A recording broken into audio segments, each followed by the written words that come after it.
Okay, hi everyone. I hope you can see the screen. Good morning. Can you hear me as well? Okay. ठीक है. So, what was the homework given in the last class?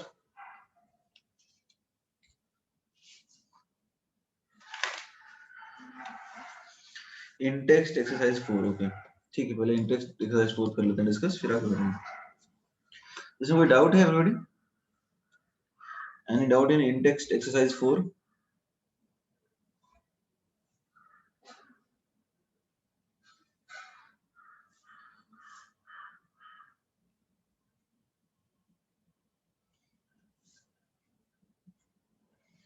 No doubt. Question number 10. Okay.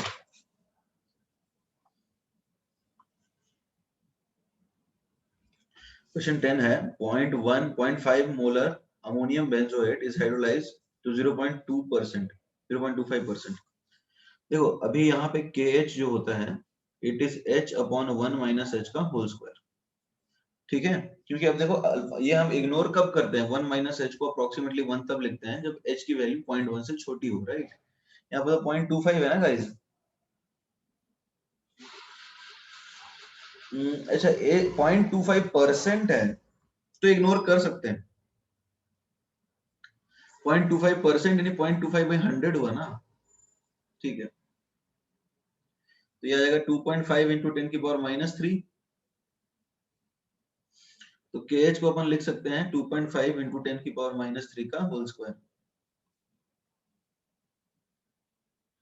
तो 6.25 into 10 की power -6 हो जाएगा आपका answer. ठीक है guys.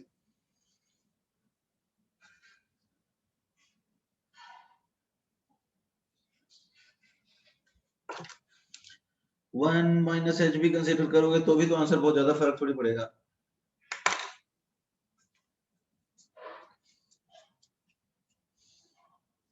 Next अच्छा पिछला एक्सरसाइज का डिस्कशन करना है ना. अभी में इक्विलिब्रियम का हमारा कुछ बचा हुआ था. राइट, तो कर लेते हैं डिस्कस आज.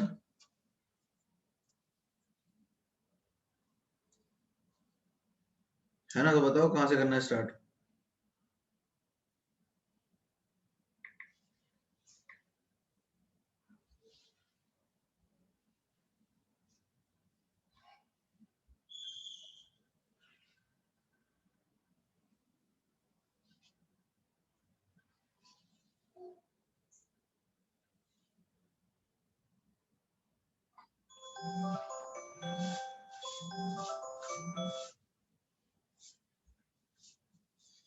ट्वेंटी फिफ्थ तक हो गया था एक्सरसाइज 3 में.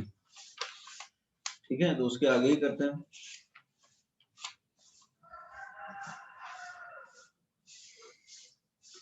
Okay 28.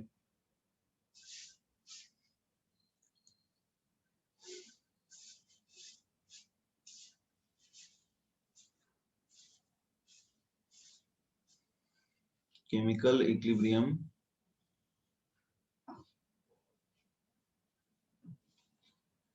exercise 3 question 28. At which of the following statements is or are correct? At equilibrium the vapor pressure of solution and refractive index of refractive index becomes constant. देखो अपन ये जानते हैं कि इक्विलिब्रियम पे जो फिजिकल प्रॉपर्टीज है उनमें कोई बदलाव नहीं देखने को मिलता. Right guys, is that clear? Equilibrium पे जो वेरियस फिजिकल प्रॉपर्टीज हैं दे बिकम कांस्टेंट. यही पढ़ा था ना हमने. इतने कांस्टेंट हो जाते हैं कि कोई ऑब्जर्व करने लायक चेंजेस दिखता नहीं है. तो ऑब्वियसली ए तो सही होगा ना. Is that clear? फिर ये तो प्रॉपर्टीज होती है जो हमने दो चैप्टर स्टार्टिंग के वक्त पढ़ा था कि फिजिकल प्रॉपर्टीज जो हैं वो यूनिफॉर्म रहते हैं और ऐसे रहते हैं कि जिनमें चेंजेस पहचाना नहीं जा सके. राइट, उसको ही इक्विलिब्रियम बोलते हैं कि चेंज दिख ही नहीं रहा है. अब चेंज चूंकि अब दिख नहीं रहा है तो हम उसको इक्विलिब्रियम बोलते हैं. नेक्स्ट, अब देखो बी देख, तो ये तो सही है ना. बी की बात है इक्विलिब्रियम कैन बी अटेन्ड. देखो दोनों में अटेन किया जा सकता है, ये भी सही है. इक्विलिब्रियम दोनों तरफ से अचीव किया जा सकता है किसी भी तरह के रिएक्शंस के लिए. Option B is obviously valid. Now let us talk about option C. Approach to the equilibrium is fast in initial state but gradually it decreases. देखो ऑब्वियसली इनिशियली तुम देखोगे तो सॉरी, इनिशियली फास्ट रहेगा और बाद में धीरे धीरे कम होता रहेगा। जरा समझने की कोशिश करो। जैसे ये इनिशियल है तो तुम्हें दिख रहा होगा इनिशियली तो रेट फास्ट है और बाद में तो स्लो ही हो रहा है ना।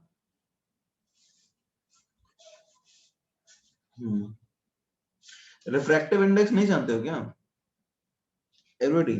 रिफ्रैक्टिव इंडेक्स नहीं जानते हो क्या आप लोग? ये तो बहुत बेसिक चीज है। तो वही है, ऑप्टिक्स में पढ़ा होगा ना, लाइट की स्पीड अलग अलग हो जाती है। इक्विलिब्रियम मिक्सचर का मतलब है जैसे वाटर और वाटर वेपर का सिस्टम हो गया तो उसका एक रिफ्रैक्टिव इंडेक्स होगा।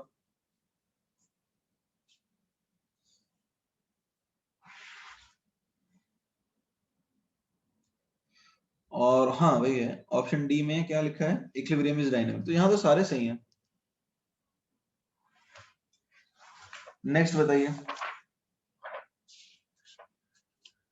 डायनामिक होता है ना इक्विलिब्रियम?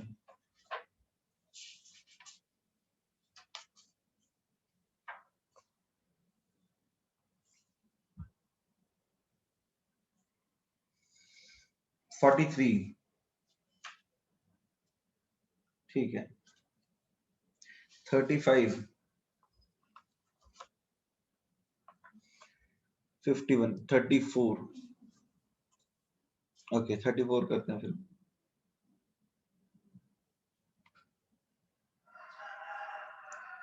देखो 34 में अपने पास क्वेश्चन है, alpha is equal to D minus D upon N minus one into D. ठीक है guys, alpha is equal to D minus D upon N minus one into D. अब ये रिलेशन अपने पास है। अब पूछा है कि is not correctly matched for, ये किस केस में करेक्टली मैच्ड नहीं है। ठीक है, तो देखो हमने रिलेशन क्या पढ़ा है, D by D is equal to one plus N minus one into alpha. तो अब d by D minus one is n minus one into alpha. तो d by D upon d is n minus one alpha. तो अब इसमें पूछा है alpha कैसे निकालोगे, है ना? तो अल्फा बेसिकली क्या है, d बाई डी, अब यहाँ पे n minus one into D. तो ये रिलेशन तो तब वैलिड होता है ना जब a n से n a बनता है, यानी नंबर ऑफ मॉलिक्यूल्स एक से ज्यादा बने। गाइस इज दैट क्लियर और नॉट? ये बात आप समझ रहे हो या नहीं समझ रहे हो? तो अब देखते हैं फिर क्या है हल। तो ओके,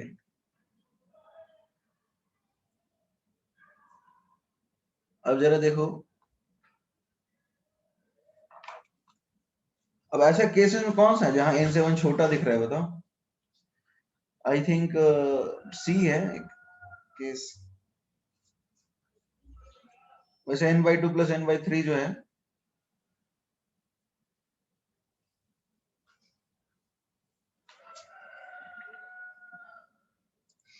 समझ में आ रहा है? सी एक ऑप्शन है जहां पे n by two plus n by four आ रहा है, तो 1 से छोटा ही हुआ वो। बट एक्चुअली में इसमें n के ऊपर भी डिपेंड करता है यहाँ पे।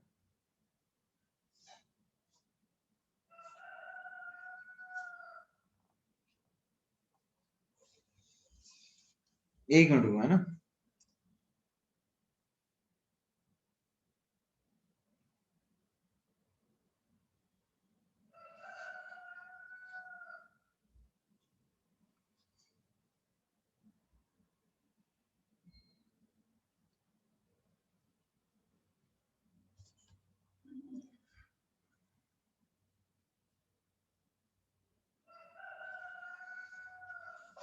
देखो बेसिकली नॉट मैच की बात किया जाए ना तो n तो यहाँ पे देखो क्या है, जैसे पहले ऑप्शन में n by two plus n by three है, सेकेंड ऑप्शन में n by three plus two n by three यानी टू n, थर्ड ऑप्शन में n बाई टू यानी कि यह है थ्री बाई फोर n, और ऑप्शन डी में है थ्री n बाई टू। तो ये तब तो ठीक है ना, बी और डी, इसमें तो कोई दिक्कत नहीं होनी चाहिए guys. Everybody is that clear? Please respond. B में n है n/3 और 2n/3। ओके फाइन फाइन, ठीक है, हाँ बी में n है। तो अब देखो बी और डी तो कोई दिक्कत नहीं होनी चाहिए। अब यहाँ पे क्या है, n/2 + n/3 आ रहा है। ऑप्शन सी में 3n/4 आ रहा है, ठीक है। अब यहाँ पे ये देखो तो क्या है, इसमें 3n/4 और n/2 इसमें अप्लाई नहीं होगा। रीजन समझ पा रहे हो क्यों?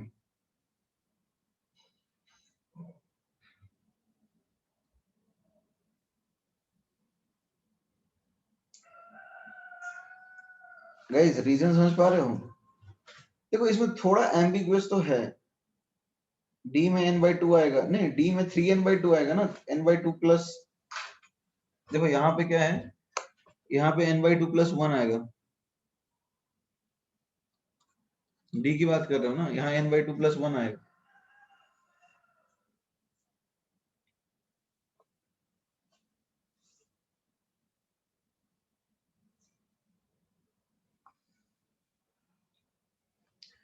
मल्टीपल एक सेकंड हुआ है ना।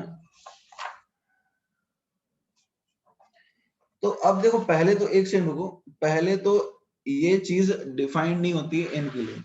तो अब यहाँ पे n डिफाइन किया हुआ है और यहाँ पे n जो है वो सिर्फ और सिर्फ b में आ रहा है, तो a से d हो जाएगा।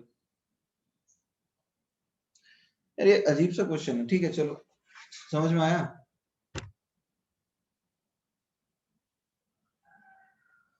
गाइस ये समझ में आया क्या?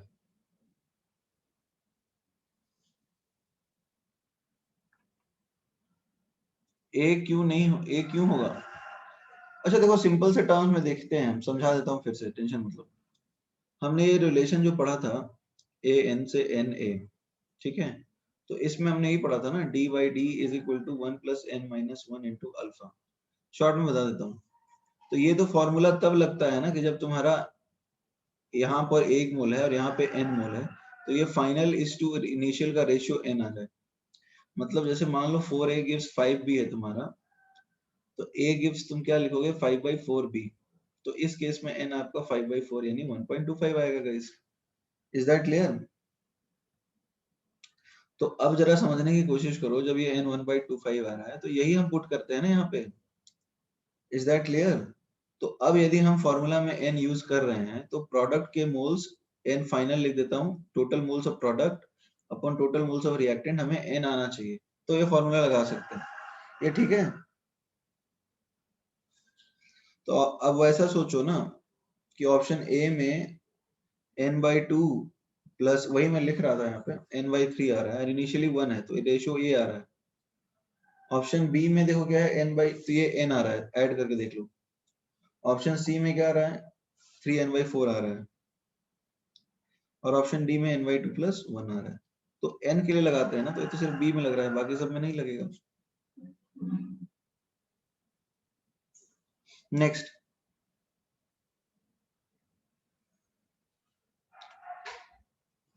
सॉरी,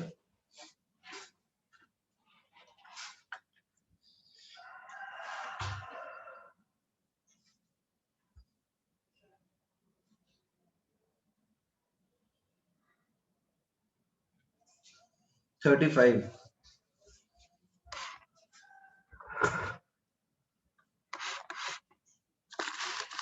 ओके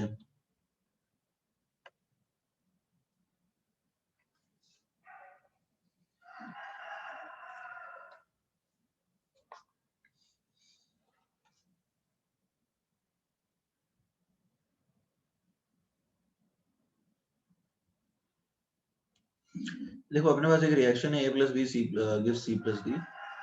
ये चलता है 5 लीटर के क्लोज वेसल में। The rate of forward and backward, देखो रेट ऑफ फॉरवर्ड रिएक्शन यानी RF is 9 times rate of backward reaction. तो ये इक्विलिब्रियम पे होगा क्या एवरीबॉडी? एक लिखा है क्वेश्चन में कि रेट ऑफ फॉरवर्ड रिएक्शन जो है, एक्चुअली इन्होंने रेट कांस्टेंट दिया है, सॉरी रेट नहीं दिया है, ध्यान दो, रेट कांस्टेंट ठीक है गाइस, यहाँ रेट नहीं लिखा है, रेट कांस्टेंट लिखा है, केएफ इज 9 टाइम्स केबी। तो इक्विलिब्रियम कांस्टेंट क्या होगा, केएफ अपॉन केबी, जो कि 9 आएगा। तो इक्विलिब्रियम कांस्टेंट दे रखा है, ठीक है।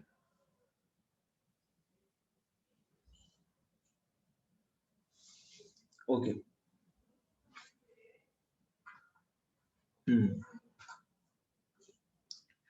तो initially 1 mole of each reactant in present in a container, initially 1 मोल था।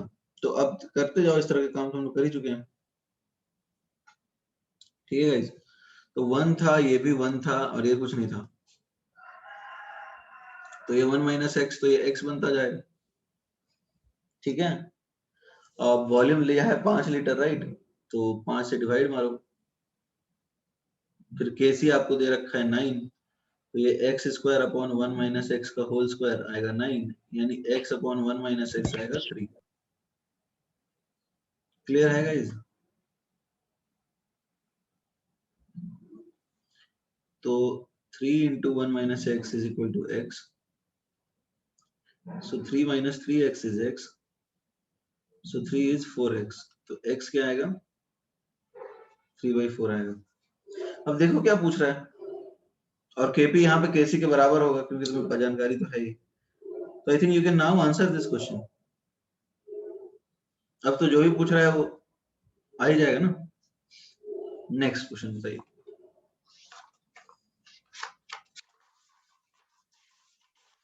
37, काफी ज्यादा क्वेश्चन है एक्सरसाइज 3 में।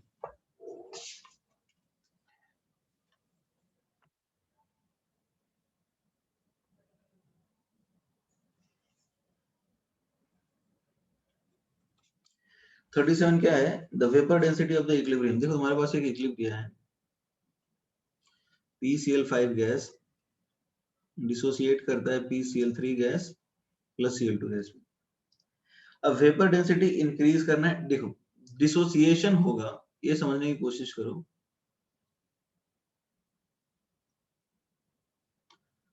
अपॉन डिसोसिएशन वेपर डेंसिटी बढ़ेगा या कम हो जाएगा गाइस? यदि डिसोसिएशन होता है, vapour density will it increase और decrease?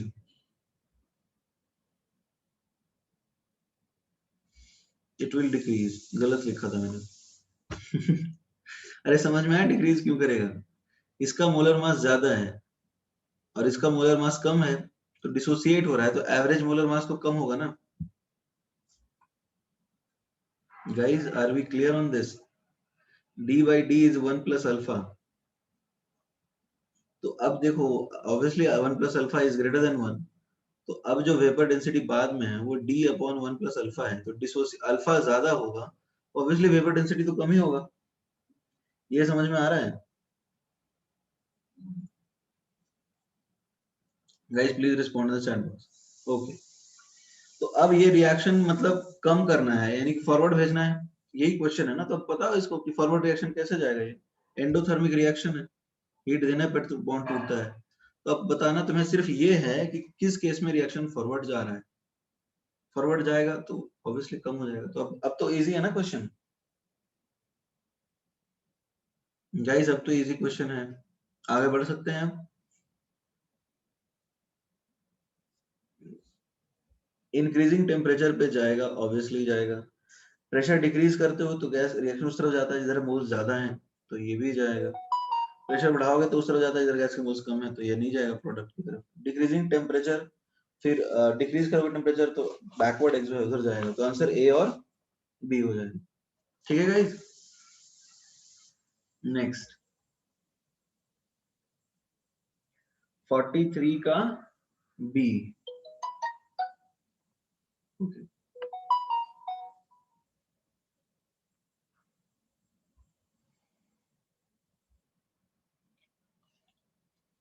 Which of the following reaction will shift in forward direction when the respective change is made at equilibrium? देखो फॉरवर्ड डायरेक्शन में शिफ्ट कब होगा, जब इक्विलिब्रियम में रिस्पेक्टिव चेंजेस होंगे। N2 gas plus 3H2 gas gives 2NH3 gas। अच्छा B वाला पूछ रहे हो, ठीक है बी की बात कर लेते हैं। H2O solid H2O लिक्विड, ठीक है। अब addition of inert gas at constant volume. अच्छा एक बात बताओ, यहाँ क्या फर्क पड़ता है, तुम्हें क्या लगेगा फर्क पड़ेगा क्या?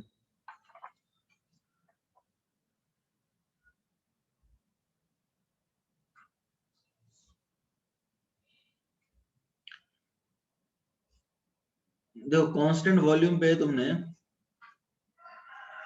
इनर्ट गैस डाल दिया यहाँ पे, ठीक है, मान लो यहाँ पानी था और कुछ लिक्विड था। तो अब यदि तुम इनर्ट गैस डालोगे तो तुम्हें क्या लगता है इनर्ट गैस जगह ऑक्यूपाई करेगा ना? एवरीबॉडी, इनर्ट गैस जगह ऑक्यूपाई करेगा। तो अब वो जगह क्या, पानी कंप्रेसिबल है नहीं, कंप्रेस तो होगा नहीं, कंप्रेस तो आइस ही होगा ना।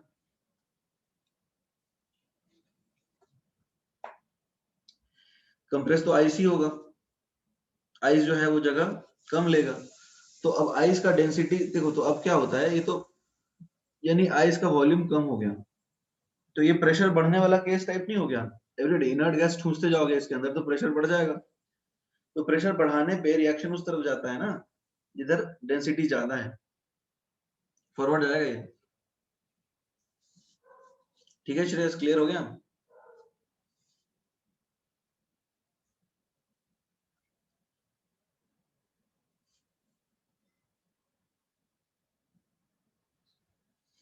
नेक्स्ट बताइए, 41 में कोई बच्चा पूछ रहा था।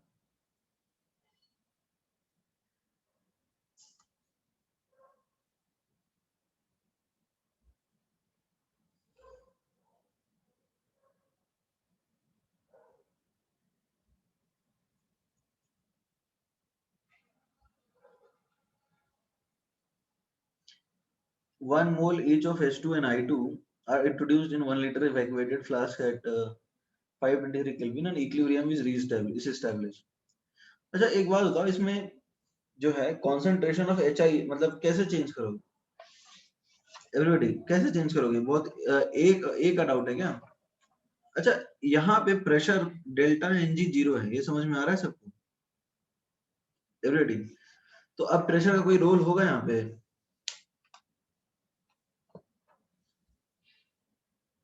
प्रेशर का रोल तो नहीं होगा, लेकिन क्या कॉन्सेंट्रेशन चेंज हो सकता है? कॉन्सेंट्रेशन तो चेंज हो सकता है ना। देखो यदि तुमने प्रेशर बढ़ाया तो होगा क्या, एक्सटर्नल प्रेशर बढ़ जाता है तो इंटरनल प्रेशर भी बढ़ जाता है, राइट?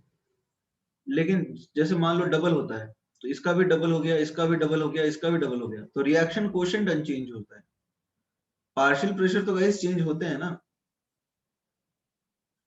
एवरीडे, पार्शियल प्रेशर तो चेंज होते हैं ना। तो जब प्रेशर है PV is equal to NRT होता है, और आप जानते हैं P is equal to CRT होता है। आर और टी चेंज नहीं हो रहा है, प्रेशर चेंज होगा तो कॉन्सेंट्रेशन तो चेंज हो ही जाएगा।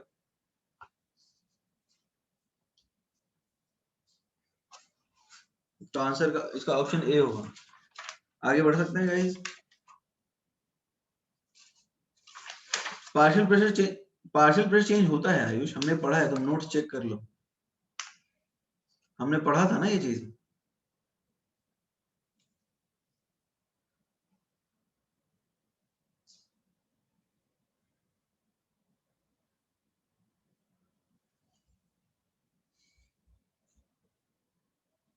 देखना पड़ेगा। अरे ये आपको याद नहीं आ रहा है गाइस, हमने ये चीज पढ़ी नहीं है क्या कि एक्सटर्नल प्रेशर बढ़ाएंगे तो इंटरनल प्रेशर भी बढ़ जाता है। E option is same when a platinum gauze introduced to catalyse the reaction. देखो कैटलिस्ट क्या करता है बताओ एवरीडी, एवरीडी कैटलिस्ट क्या करता है? कैटलिस्ट रेट ऑफ रिएक्शन बढ़ाता है ना। तो जब रेट ऑफ रिएक्शन बढ़ाएगा तो कुछ इंस्टेंट पे एचआई का कॉन्सेंट्रेशन तो बढ़ ही जाएगा। Is that clear? तो उस इंस्टेंट पे एचआई का कॉन्सेंट्रेशन बढ़ जाएगा।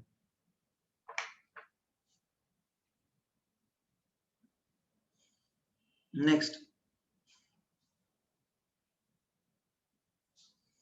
51,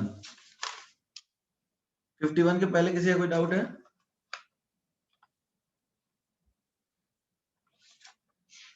एवरीडी 51 के पहले किसी का कोई डाउट है?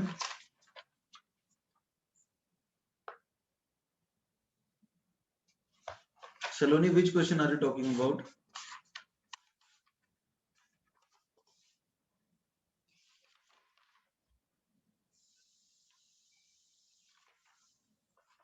जो 41 की बात कर रहे हो? अरे देखो उस इंस्टेंट पे चेंज होता है, बट कैटलाइज करने के बाद बेसिकली इक्विलिब्रिया पे चेंज नहीं होगा, वो तो सही है ना, उस इंस्टेंट पे चेंज होगा, बट जो नया इक्विलिब्रिया अचीव होगा उसमें चेंज नहीं होगा। यही पढ़ा है ना हमने, रेट ऑफ फॉरवर्ड और बैकवर्ड डायरेक्शन दोनों बढ़ा देता है। तो इक्विलिब्रिया पे कंसंट्रेशन को तो फर्क नहीं पड़ेगा ना, इक्विलिब्रिया की बात हो रही है। कंफ्यूजन है सलोनी, is it clear now?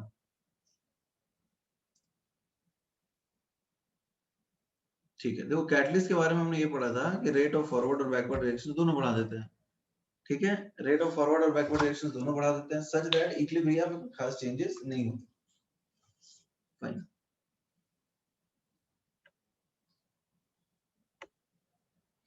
Next बताइए, 51 के पहले किसी का कोई डाउट है क्या?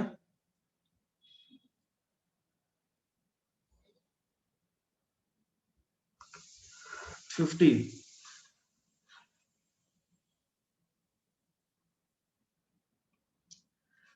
a 2 लीटर, एक सेकंड रिएक्शन लिख लेते हैं पहले तो।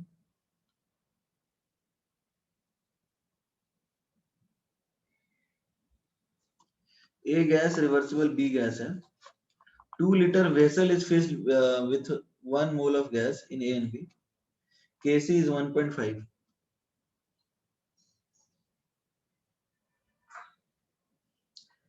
Atomic mass of A is 40, यानी मोलर मास A का 40 है, मोलर मास B का 20 है। ठीक है, 2 लीटर वेसल को 1 मोल से भर दिया।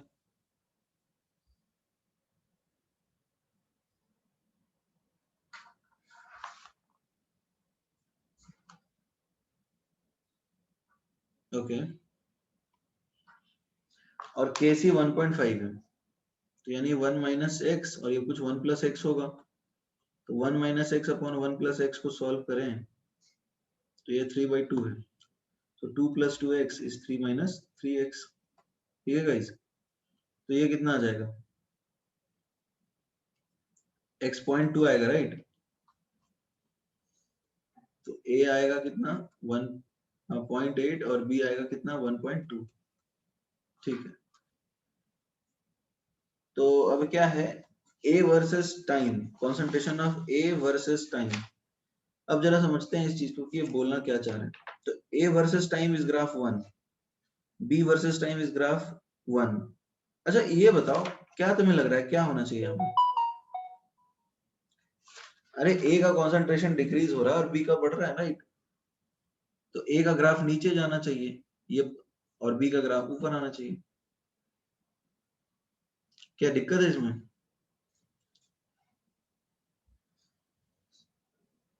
तो b और c हो गया।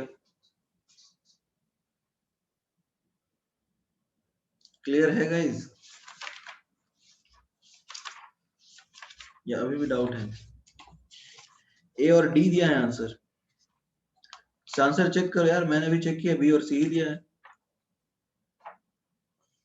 सिद्धि, आंसर क्या दिया है चेक करो, बी और सी दिया है ना।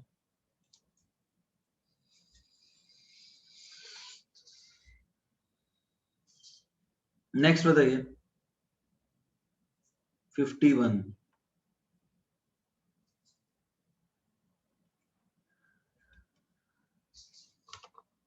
sufficient amount of solid X is taken in a rigid vessel at T degree Celsius where it attained the equilibrium.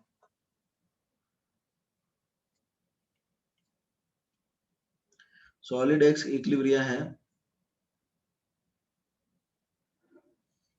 y gas plus 2z gas. ठीक है, total pressure was measured, now the vessel is evacuated and filled with sufficient amount of another solid V, इसको खाली किया गया।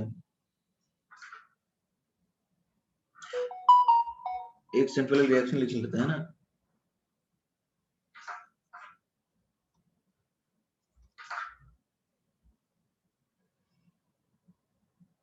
ठीक है,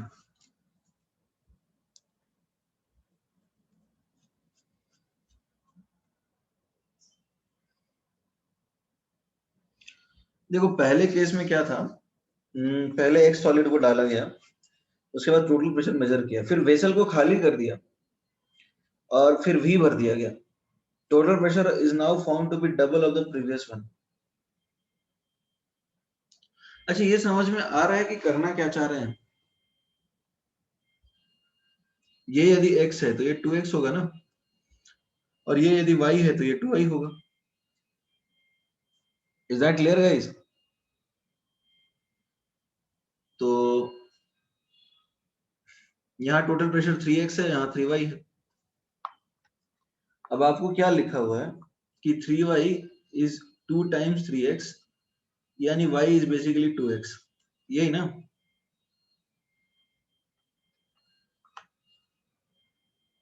is that clear? तो अब यहाँ पर इसका kp1 लिख लेते हैं।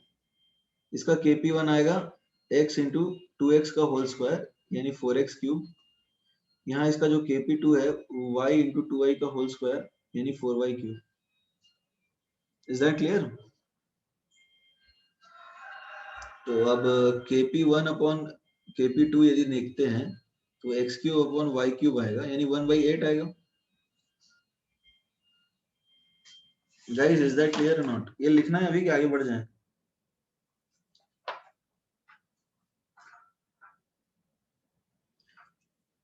तो पहला ऑप्शन तो सही हो गया ना गाइस? एवरीबॉडी, पहला ऑप्शन तो सही दिख रहा है हमें, ऑप्शन ए तो वैलिड है। ठीक है, अब आगे बढ़ते हैं। अच्छा, अब दोनों साथ में करेंगे तो क्या होगा बताओ? दोनों लिखना था क्या विश्वराज?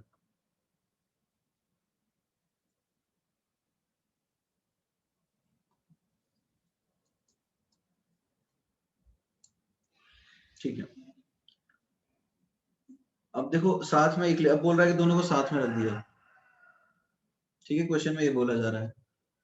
तो एक्स सॉलिड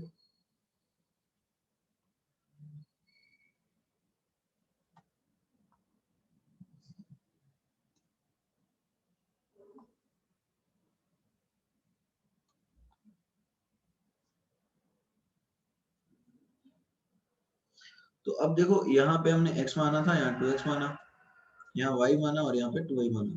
तो 2x प्लस 2y हो जाएगा और ये 2y प्लस 2x हो जाएगा। ये समझ में आ रहा है सबको?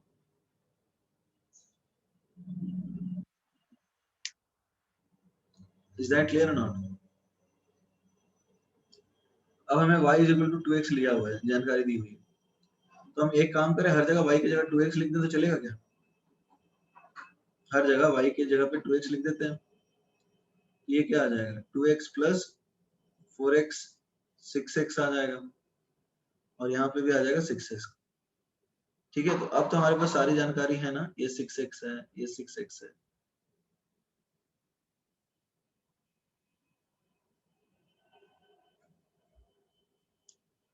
अब जरा समझते हैं, in the third case when both solids are simultaneously establishing their equilibrium, P Y क्या आ रहा है? प्रेशर ऑफ वाई आ रहा है x, ठीक है, और पी डब्ल्यू क्या आ रहा है? पी डब्ल्यू आ रहा है 2x। तो P Y is 1/8 P W. ये सही है क्या?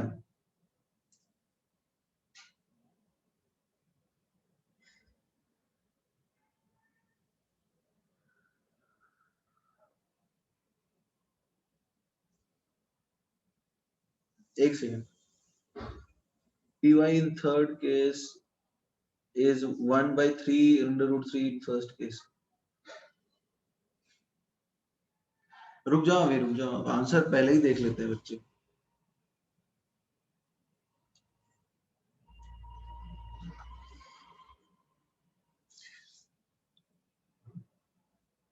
एक सेकंड होगा ना।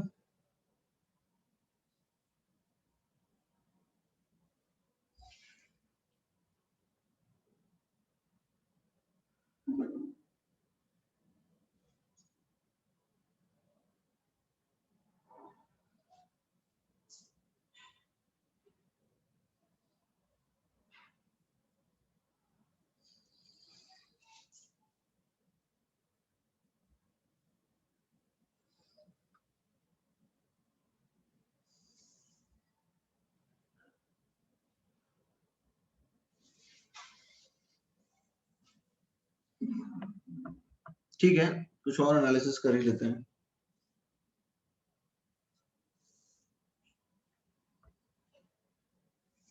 अच्छा, एक चीज पॉसिबिलिटी क्या है मैं बता देता हूँ। जैसे मान लो ये साइमल्टेनियसली, जैसे मान लो kp1 लिखते हैं, तो kp1 आएगा x into 2x plus 2y का होल स्क्वायर, kp2 आएगा क्या, y into 2x plus 2y का होल स्क्वायर, राइट। तो ये आ जाएगा आपका 4x into x plus y का whole square, this will be 4y into x plus y का होल स्क्वायर, ठीक है।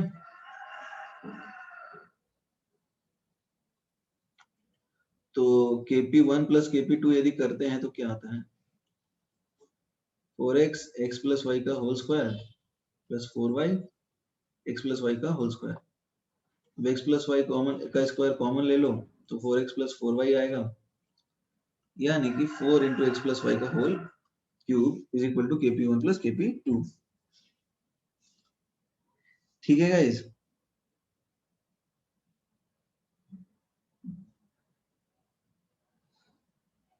ठीक है, डाउट है बताओ। ओके, तो कुछ और एनालिसिस कर रहे हैं जिसका ये भी एक पार्ट है।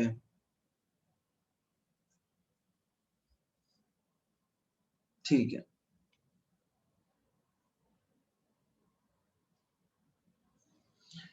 इससे अलग अलग चीजें हो सकती है। इससे क्या होगा ये पूछना चाह रहे हो। बेसिकली हमें निकालना है P Y in the third case, in the third case P W upon P Z. तो वो सारे रेशियोज में हमें थोड़ी मदद मिल सकती है।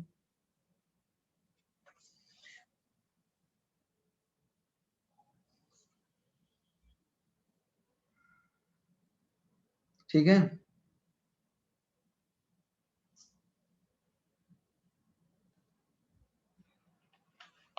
थर्ड केस में बोथ ऐड वाली है। हाँ, थर्ड केस वही है जिसमें दोनों को हमने ऐड किया हुआ है।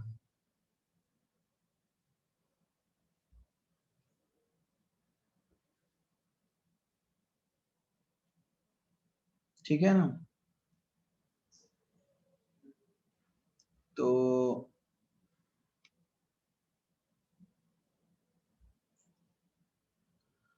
अब देखिए क्या है, 4x क्यूब और 4y क्यूब।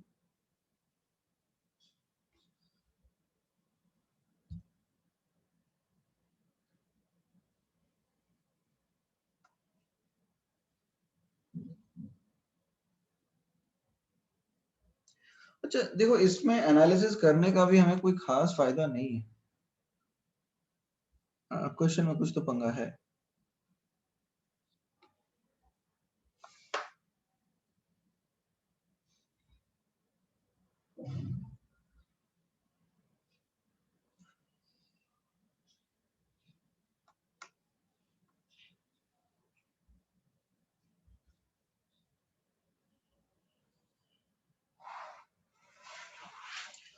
एक बार फिर से सोचते हैं इसके बारे में, रुक जाओ। सी, बेसिकली अपने पास ये एक रिएक्शन थी और ये एक रिएक्शन थी। तो पहले में हमने इसको x और 3 बोल दिया, 2x, और प्रेशर 3x था।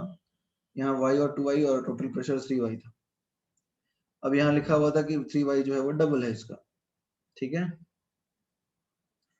तो अब डबल है तो ये क्या आ जाएगा, 4 इंटू एक्स का कर दो 2x का क्यूब, तो ये 32x क्यूब है। अब ये आ जाएगा 36x क्यूब, राइट।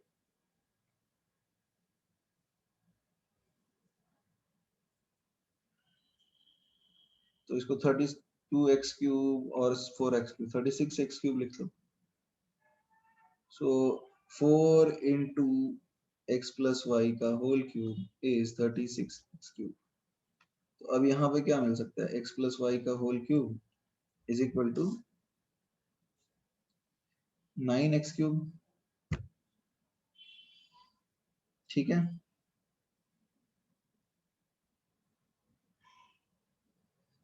तो x प्लस वाई यहाँ क्या मिल सकता है, cubic root of 1/9 into x.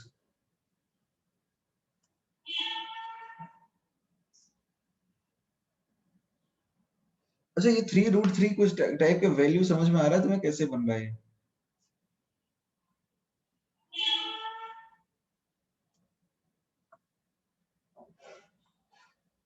जब हम रिएक्शन ऐड करते हैं तब k मल्टीप्लाई हो जाता है, तो रिएक्शन हमने ऐड कहाँ किया है?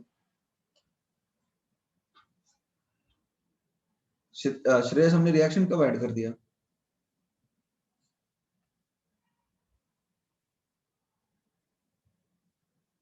Shreyas, when did we add reactions? दोनों एक साथ करवाया मतलब ऐड नहीं किया है, जैसे साइमल्टेनियस इक्विलिब्रियम। अरे भाई तुम अलग कॉन्सेप्ट क्यों बनाने लग जाते हो यार बीच चीजों के बीच में? एक साथ करवाया मतलब साइमल्टेनियस इक्विलिब्रियम हो गया ना।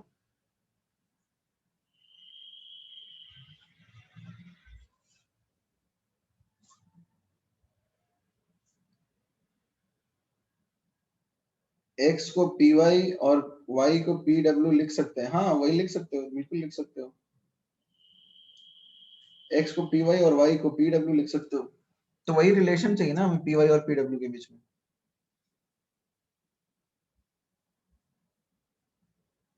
वो 32 कैसे आया? हाँ वो 32 है। बेसिकली हमें रिलेशन ही तो चाहिए।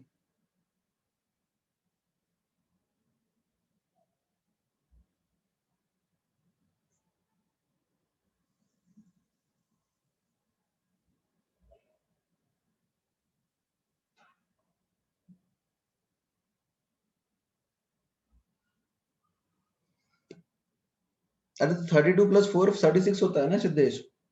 kp1 प्लस kp2 है ना। फिर से करें क्या?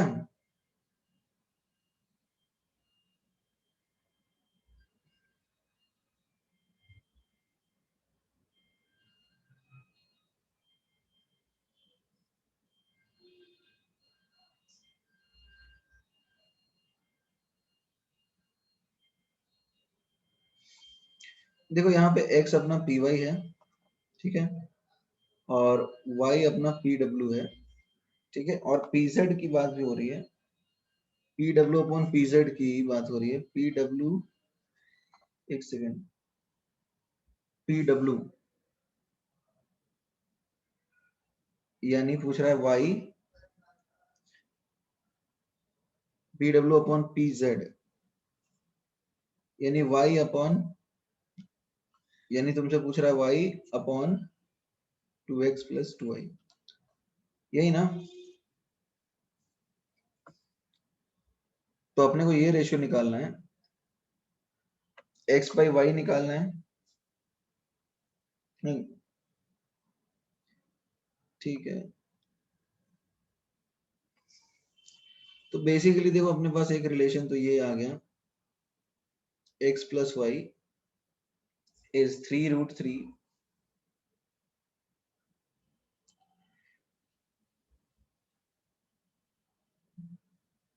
x। ये समझ में आया?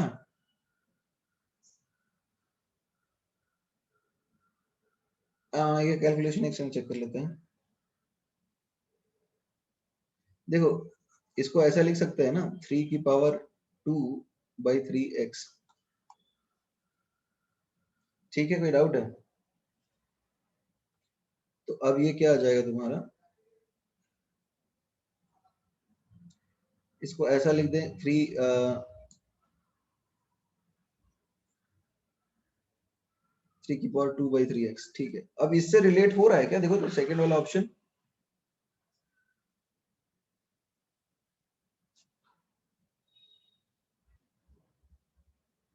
py इन थर्ड केस, यानी कि py इन थर्ड केस क्या है? py इन थर्ड केस तो x ही है, और py in first case,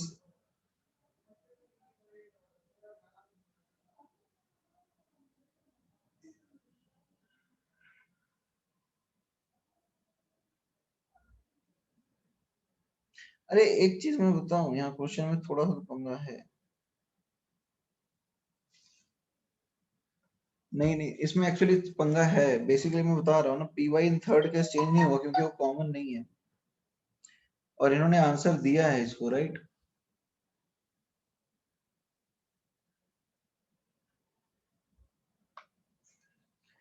PW के साथ रिलेट किया है। एग्जाम में ऐसा क्वेश्चन आया तो कैसे सोचोगे? साइमल्टेनियस इक्विलिब्रिया की तरह सोचोगे, जैसे मैं सोच रहा हूँ वैसे ही सोचोगे, एनालिसिस करोगे ना। वैसे इस क्वेश्चन में थोड़ा पंगा तो है, चीजें उतनी क्लियर नहीं है। KP1 प्लस KP2 वाला कैसे सोचेंगे? अरे तुम्हें एनालिसिस करना है, जैसे कि हमने A solid gives B gas plus C gas type का कुछ रिएक्शन था, तो हम तो शुरू से ही ऐड करते थे ना।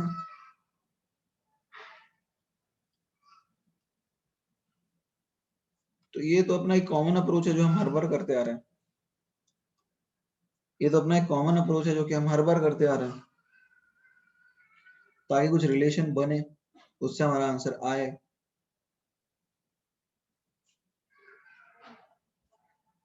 अब यहाँ देखो क्या आ रहा है, y आ रहा है x 3 की पावर 2/3 -1।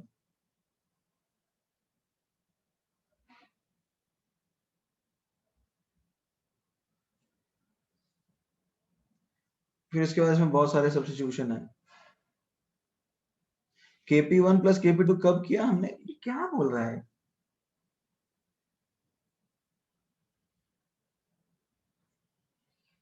क्या बोलना चाह रहे हो तुम? KP1 प्लस KP2 तो हमने हर बार किया था साइमल्टेनियस इक्विलिब्रियम में।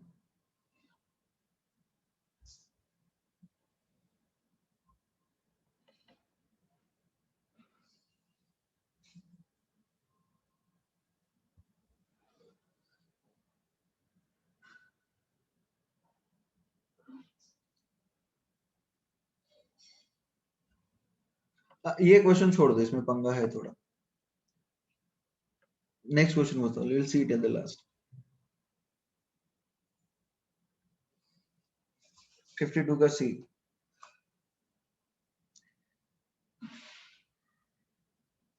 साइमल्टेनियस वाले क्वेश्चन में KP1 प्लस KP2 कहाँ यूज करते थे? उसमें हम पहले वाला अप्रोच यूज कर सकते हैं ना। अरे भाई, साइमल्टेनियस इक्विलिब्रियम में हमने हर बार KP1 प्लस KP2 ऐड किया है।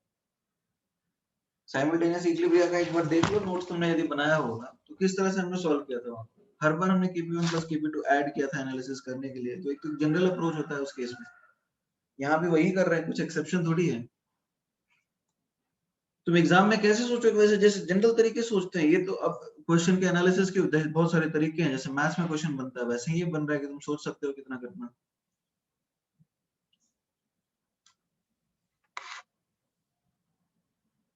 ठीक है,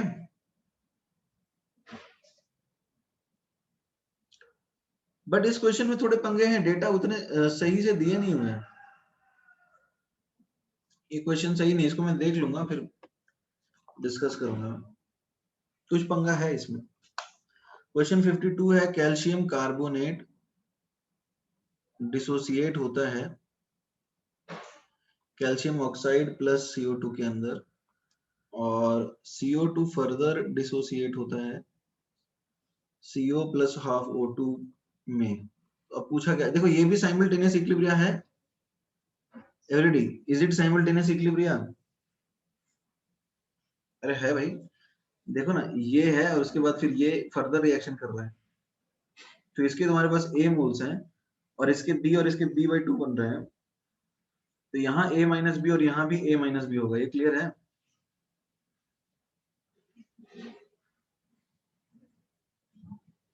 इज दैट क्लियर और नॉट?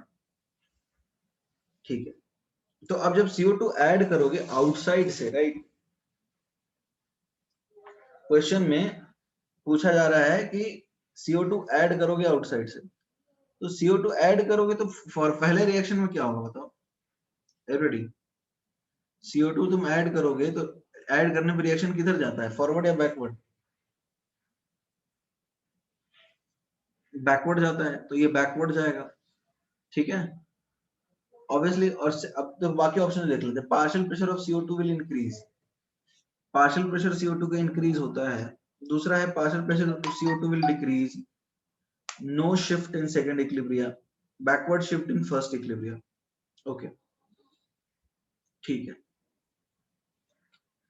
ओके, जरा समझने की कोशिश करो, यहाँ पे बहुत सारे चेंजेस हो रहे हैं। तुमने CO2 एडिशनली ऐड किया, तो अब CO2 का रिएक्शन पीछे जाएगा, तो इक्विलिब्रिया पे चेंज होगा क्या एवरीबॉडी? इक्विलिब्रिया पे पार्शियल प्रेशर चेंज होगा, रिएक्शन तो एडजस्ट कर लेगा ना अपने आप को, such that partial pressure remains constant. ये तो समझ में आ रहा होगा। इसका इक्विलिब्रिया देखो, इसका जो रिएक्शन 1 का Kp1 है पार्शियल प्रेशर ऑफ CO2, तो Kp1 चेंज होगा क्या? Kp होता है ना वो, तो रिएक्शन कांस्टेंट का इक्विलिब्रियम कांस्टेंट है उस रिएक्शन का, तो ये तो अनचेंज्ड होगा। इसमें किसी को डाउट है? तो ए और बी ऑप्शन नहीं हो सकते, ठीक है गाइस? ए और बी तो ऑप्शन नहीं हो सकते, इज दैट क्लियर? अब बात कर लेते हैं no shift in second equilibrium और backward shift in first equilibrium. अब देखो, बैकवर्ड शिफ्ट तो फर्स्ट इक्विलिब्रियम में होगा तभी इक्विलिब्रियम कांस्टेंट सेम रहेगा, ये तो क्लियर होना चाहिए राइट? पहले वाले रिएक्शन के अंदर बैकवर्ड शिफ्ट होगा तभी तो इक्विलिब्रियम कांस्टेंट सेम रहेगा। तो ऑप्शन डी तो अपना बिल्कुल सही है। एक ही आंसर सही है, एक से ज्यादा आंसर सही है इसके अंदर? एक से ज्यादा आंसर सही है, ठीक है। तो CO2 फर्दर डिसोसिएट होकर के CO और CO2 बना रहा है, ठीक है। तो अब यहाँ पे जब पार्शियल प्रेशर CO2 का कांस्टेंट है, जरा समझने की कोशिश करो, जरा पार्शियल प्रेशर जब इसका कांस्टेंट है, PCO2 कांस्टेंट है, तो सेकेंड रिएक्शन में कोई खास फर्क पड़ेगा क्या एवरीडी? जब partial pressure of CO2 constant हो गया तो सेकेंड रिएक्शन में फर्क पड़ेगा? नहीं पड़ेगा ना, ठीक है। COD आंसर बन रहा है, सही है।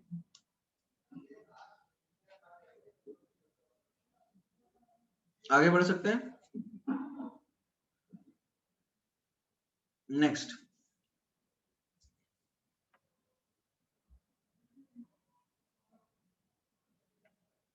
मतलब एडजस्टमेंट फर्स्ट रिएक्शन से हो जाएगा, इसलिए हाँ एडजस्टमेंट फर्स्ट से ही हो जा रहा है ना, सेकंड में कोई खास चेंज नहीं आएगा। नेक्स्ट,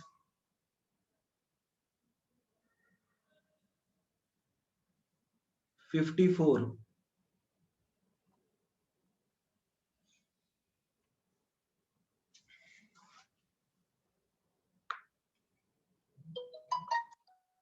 तुम्हारे पास एक रिएक्शन है H2O liquid, reversible H2O gas, choose the correct direction of shift relative humidity. अच्छा, रिलेटिव ह्यूमिडिटी ज्यादा है इसका मतलब क्या है बताओ? यानी जो एक्चुअल में पार्शियल प्रेशर है वाटर का जो इक्विलिब्रिया पे होता है उससे ज्यादा हो गया, right? Is that clear Siddhesh? तो अब देखो, इसका Q ग्रेटर देन 1 मतलब Q ग्रेटर देन K का मतलब वही है कि रिलेटिव ह्यूमिडिटी ग्रेटर देन 1, तो यहाँ बैकवर्ड शिफ्ट मारेगा। और रिलेटिव ह्यूमिडिटी लेस देन 1 का मतलब है Q लेस देन K, तो ये फॉरवर्ड शिफ्ट मारेगा।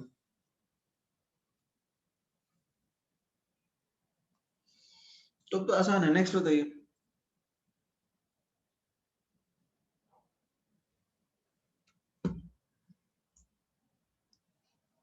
58, 55,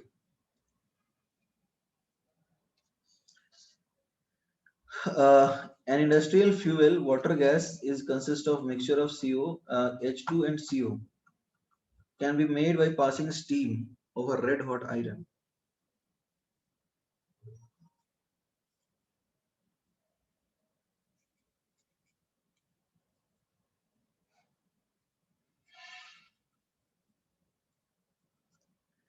ठीक है, अब डेल्टा H इसके लिए क्या आएगा? 131 kilo joule. The yield of CO and H2 after attaining equilibrium can be increased. अब ये जो yield है CO और H2 का, परसेंटेज yield की बात हो रही है, वो कैसे बढ़ा सकते हैं बताओ? yield समझ में आता है? तो अब इसको बढ़ाना है अपने को, तो अब देखो इसका रिएक्शन कोशेंट क्या है? PCO into H2 upon H2O, ये होता है। फॉरवर्ड रिएक्शन करना है, तो अब देखो फॉरवर्ड यील्ड बढ़ाना है, यानी फॉरवर्ड रिएक्शन को हमें आगे लेके जाना है, यानी Q लेस देन K होना चाहिए।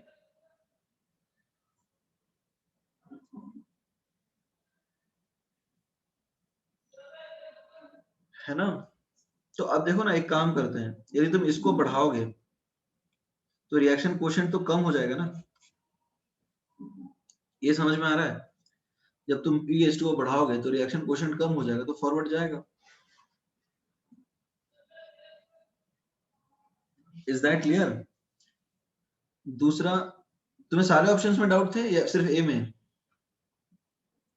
सिर्फ ए में था या सारे में? तो ए तो सही है। नेक्स्ट बताओ फिर।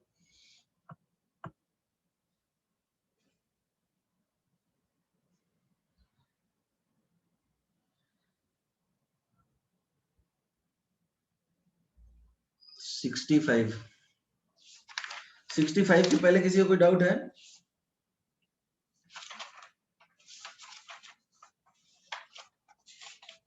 एवरीबॉडी 65 के पहले किसी को कोई डाउट है? 64। ओके।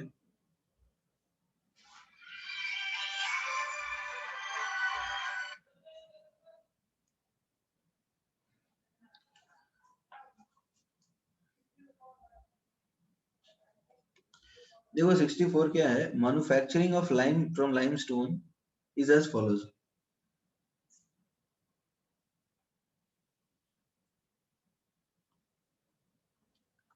CaCO3 को हीट करेंगे तो CaO प्लस CO2 बनेगा, ठीक है? तो अब इसको हमें कैसे फेवर होता है ये क्वेश्चन है। लास्ट स्लाइड पे जाना है क्या? ठीक है, जा रहे हैं।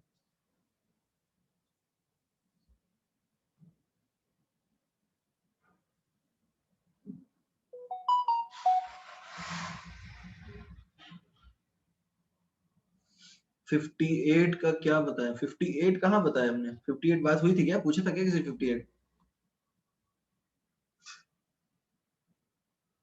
58 नेक्स्ट डाउट है क्या? ठीक है, 58 डिस्कस कर लेते हैं फिर। देखो क्वेश्चन 58 क्या है, 1/2 N2 plus 1/2 O2 gives NO।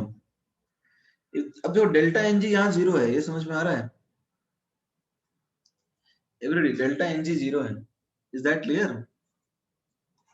अरे हाँ यार, कुछ तो बोलो। श्रेयस, डेल्टा Ng जीरो है, ये बात समझ में आ रही है तुम्हें? ठीक है। अब यदि तुम प्रेशर बढ़ा दोगे, तो अब प्रेशर बढ़ाओगे तो तुम्हें नहीं लगता है कॉन्सेंट्रेशन तो चेंज होगा ही? तुमने वॉल्यूम कम कर दिया तो देखो इस प्रेशर सबका डबल हो जाएगा। इसका P डैश था तो 2P हो जाएगा, ये भी 2P हो जाएगा, ये भी 2P हो जाएगा। अब अलग बात है कि रिएक्शन कोएफिशिएंट चेंज नहीं होगा, क्योंकि 2P अपॉन 2P का अंडर रूट अपॉन 2P का अंडर रूट, तो ये अनचेंज्ड है। समझ में आ रहा है? तो इसलिए रिएक्शन पे असर नहीं पड़ेगा, बट कॉन्सेंट्रेशन तो चेंज होगा ही ना। तो बी का आंसर, बी इसमें सही है। ठीक है, आगे बढ़ सकते हैं हम लोग। क्यों चेंज होगा?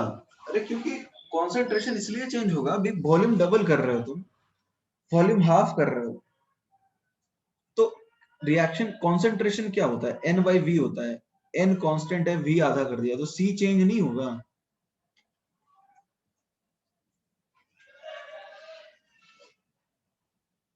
नेक्स्ट बताइए।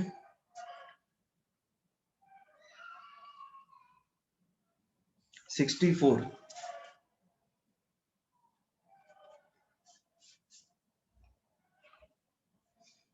64 में क्या लिखा है? Manufacturing of lime from limestone is as follows.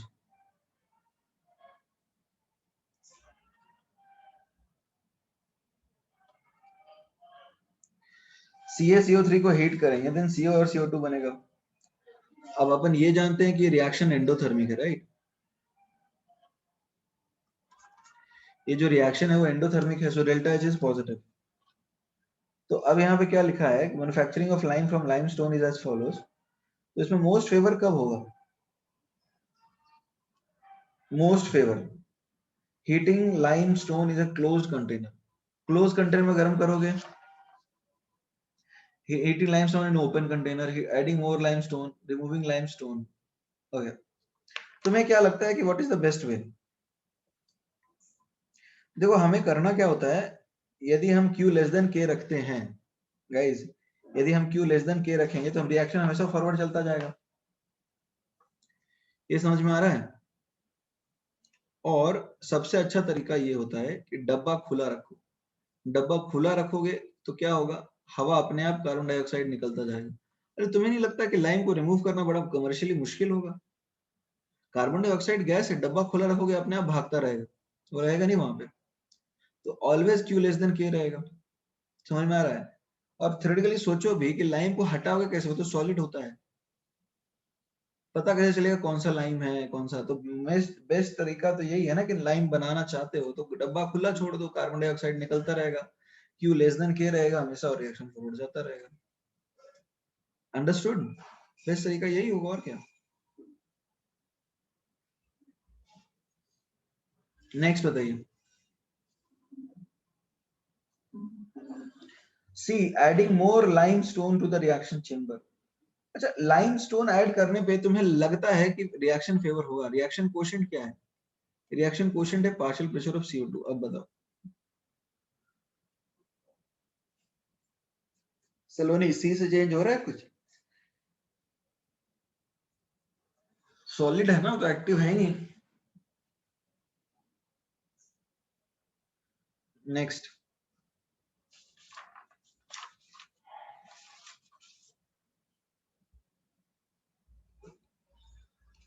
65 benzene solid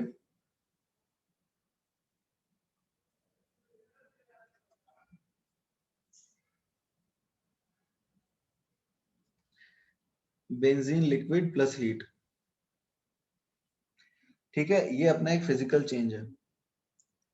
Which of the following will be correct statement given the density of liquid density of benzene solid is greater than density of liquid benzene? ठीक है। अच्छा देखो, हमने ये पढ़ा था कि temperature pressure बढ़ाने पर रिएक्शन उस तरफ जाता है जिधर डेंसिटी ज्यादा है। ये याद आ रहा है आप लोगों को? इसका ऑप्शन लिख दो, कौन सा इसका? इसका ऑप्शन बी होगा ना? बी लिख तो दिया, बता तो दिया था। ठीक है। ये हमने पढ़ा था कि जब प्रेशर बढ़ाते हैं तो रिएक्शन उस तरफ जाता है। देखो ये तो एंडोथर्मिक हो गया और ये एक्सो हो गया। तो प्रेशर बढ़ाने पे reaction shifts in the direction of greater density।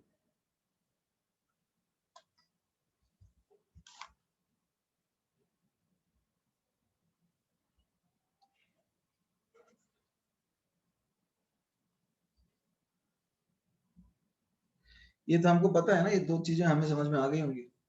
तो अब पूछा है कि कौन सा करेक्ट स्टेटमेंट है। अब तुम टेम्परेचर बढ़ाओगे तो बेंजीन बढ़ेगा। बेंजीन का कौन सा पार्ट बढ़ेगा? सॉलिड। अब ये बताओ सही है? टेम्परेचर बढ़ाने में तो लिक्विड बढ़ेगा ना। एवरीडी, पहला स्टेटमेंट तो गलत है ना। एंडोथर्मिक रिएक्शन है फॉरवर्ड, तो यदि तुम टेम्परेचर बढ़ाओगे तो फॉरवर्ड रिएक्शन जो है वो फेवर होगी। तो ए वाला ऑप्शन तो गलत है। ठीक है। On increasing the pressure melting point, देखो प्रेशर बढ़ाएंगे, राइट? जरा समझने की कोशिश करते हैं इस चीज को। प्रेशर हम बढ़ाएंगे तो क्या होगा? गाइस, प्रेशर बढ़ाने पे रिएक्शन उस तरफ जाएगी जिधर डेंसिटी ज्यादा है, यानी बेंजीन सॉलिड की तरफ जाएगी, राइट? एवरीडी, बेंजीन सॉलिड की तरफ जाएगी। तो मेल्टिंग पॉइंट, अब बताओ, अब सॉलिड बनने की टेंडेंसी ज्यादा है तो मेल्टिंग पॉइंट डिक्रीज हो गई या बढ़ गई? एवरीबॉडी, सॉलिड बनने की टेंडेंसी ज्यादा है तो अब मेल्ट करना ज्यादा आसान है या मुश्किल है? अरे भैया, सॉलिड बन में रहने की टेंडेंसी ज्यादा है तो मेल्टिंग पॉइंट, अब मेल्ट करना मुश्किल है तो अब मेल्ट करने के लिए ज्यादा हीट देना होगा, बढ़ जाएगी ना। तो यहाँ डिक्रीज लिखा है, गलत हो गया ना ये चमक नहीं रहा है क्या? ठीक है। अब ऑप्शन सी की बात कर लेते हैं। ऑब्वियसली हमने ये डिस्कस कर लिया है, इंक्रीज करेगा। ठीक है, आंसर सी होगा।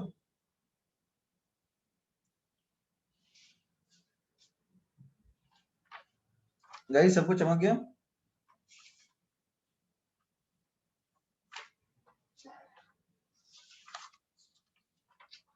नेक्स्ट क्वेश्चन बताइए then. 67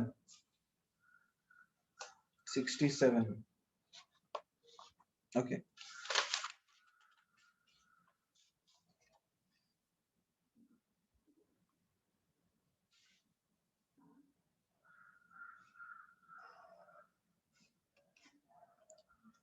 If d by d was plotted for two different dissociation reactions, देखो d by d को प्लॉट किया जा रहा है अलग अलग रिएक्शंस के लिए।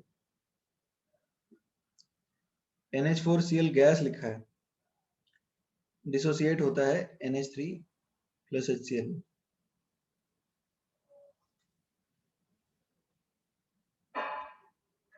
फिर SO3 गैस जो है वो डिसोसिएट होता है SO2 gas plus O2 gas में। Cl2O7 जो गैस है वो डिसोसिएट होता है ClO2 gas plus 3O2 gas. तो अब ऐसा करते हैं ना, इनको इस तरह से लिख लेते हैं। इसके लिए n आ रहा है 2, इसके लिए n क्या आ रहा है 3/2 और इसके लिए n क्या आ रहा है गाइस 7/2। इसमें किसी को डाउट है? नहीं ना, ठीक है ओके। तो अब देखो क्या होता है, d by d is 1 plus n minus 1 just a minute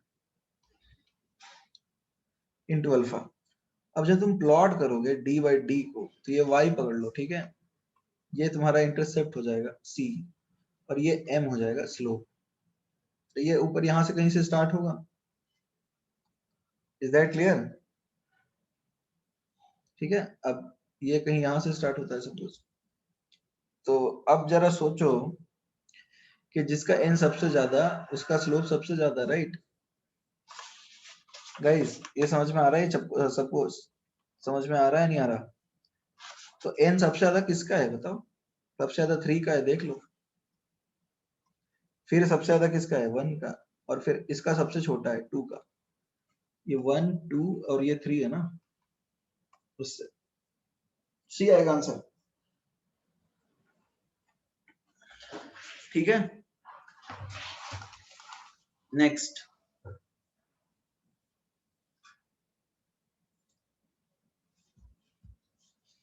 seventy 68 ठीक है, 68 करते हैं पहले।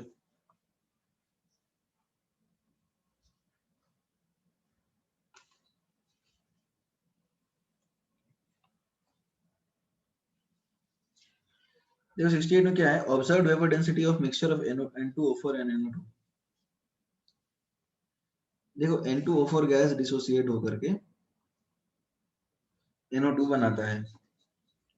अब लिखा है कि ऑब्जर्व्ड वेपर डेंसिटी 69.2 है, यानी कि 34.5 है, ठीक है। टोटल प्रेशर एट इक्विलिब्रियम, अब देखो क्या है, इनिशियली आपको पता है कि d by d जो है इट इज 1 प्लस अल्फा, ठीक है गाइस। N2O4 का वेपर डेंसिटी क्या होगा 14 प्लस 32 46 होगा, राइट? तो 46 upon 34.5 will give you 1 plus alpha. तो आपको यहाँ से अल्फा बताइए कितना आ रहा है गाइस? अल्फा पता चल रहा है कितना आ रहा है?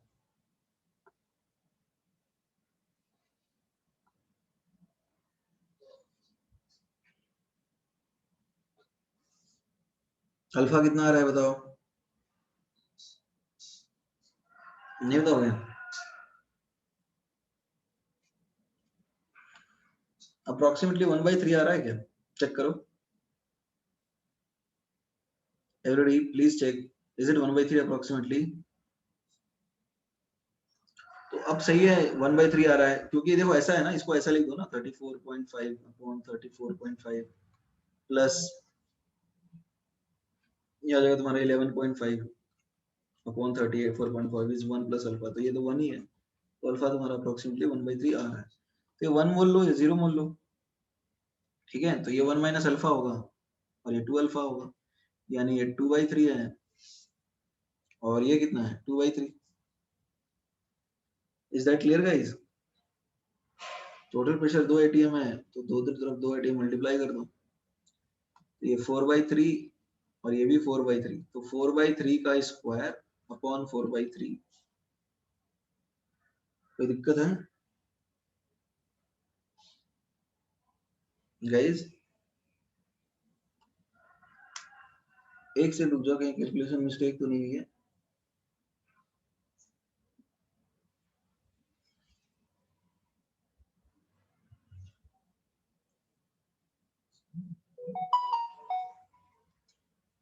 केपी देखो कितना आता है, 16/3 अपॉन 16/9/4/3।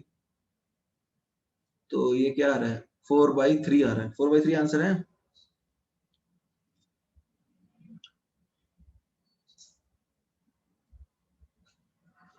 हाँ नहीं नहीं नहीं, रुक जाओ, कुछ गड़बड़ हुई है शायद।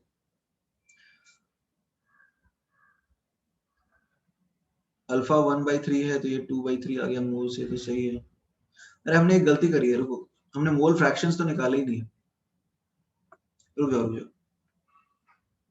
सी बेसिकली N2O4 डिसोसिएट हो रहा है 2NO2 में, ये 1 और ये 0 था, तो ये 1 माइनस अल्फा और ये 2 अल्फा हो गया।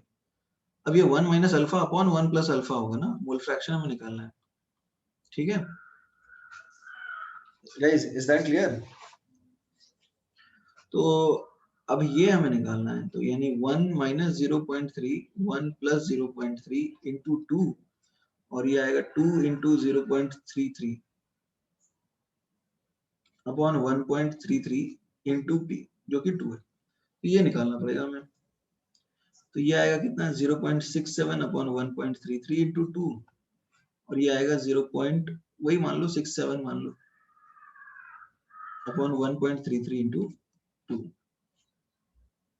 ठीक है, तो अब आपका केपी ये वैल्यू आएगा 0.67 इंटू 2 अपॉन 1.33 का whole square upon 0.67 into 2 divided by 1.33।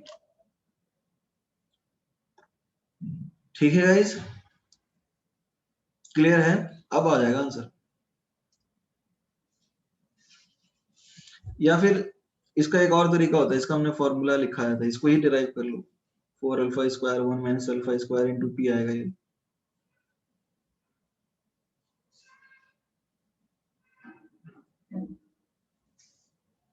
ठीक है, आगे बढ़ सकते हैं हम।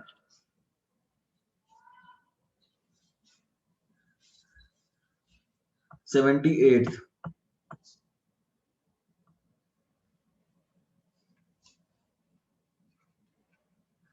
73rd 73rd in an experiment starting with 1 mole of ethyl alcohol, 1 mole of acetic acid and 1 mole of water at the equilibrium analysis shows 51। अच्छा देखो, इथाइल अल्कोहल एसिटिक एसिड के साथ रिएक्ट करके एस्टर बना रहा है। ठीक है, C2H5OH CH3COH के साथ रिएक्ट करके C2H5COO प्लस वाटर, यानी एस्टरिफिकेशन रिएक्शन हम यहाँ पे बोल सकते हैं। और बैकवर्ड वाली रिएक्शन हो जाएगी डी एस्टरिफिकेशन। एक हो गया एस्टरिफिकेशन और दूसरी रिएक्शन हो जाएगी D esterification. Is that clear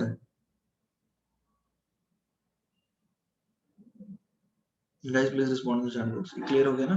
ठीक है, अब लिखा गया है 54% ऑफ 1 मोल दोनों लिए हुए, तो ये 1 लोगे ये 1 लोगे, ये 0 0 होगा, ये 1 माइनस एक्स होगा, ये 1 माइनस एक्स होगा, और ये x और ये x होगा।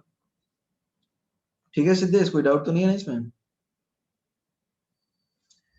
अच्छा, 1 मोल ऑफ वाटर भी था उसमें पहले से, एक second, 1 mole of ethyl alcohol and 1 mole of water, यानी वाटर पहले था, तो ये 1 प्लस एक्स होगा। ठीक है,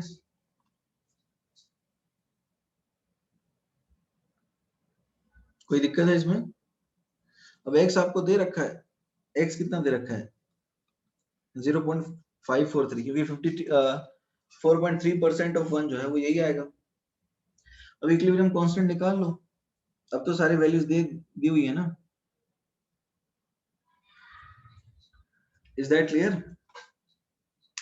नेक्स्ट बताइए।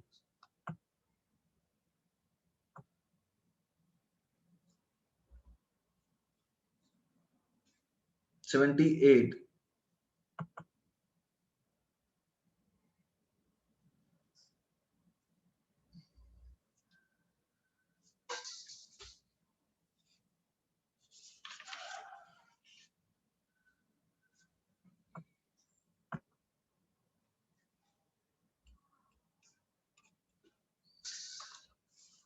The dissociation pressure of silver oxide at 440।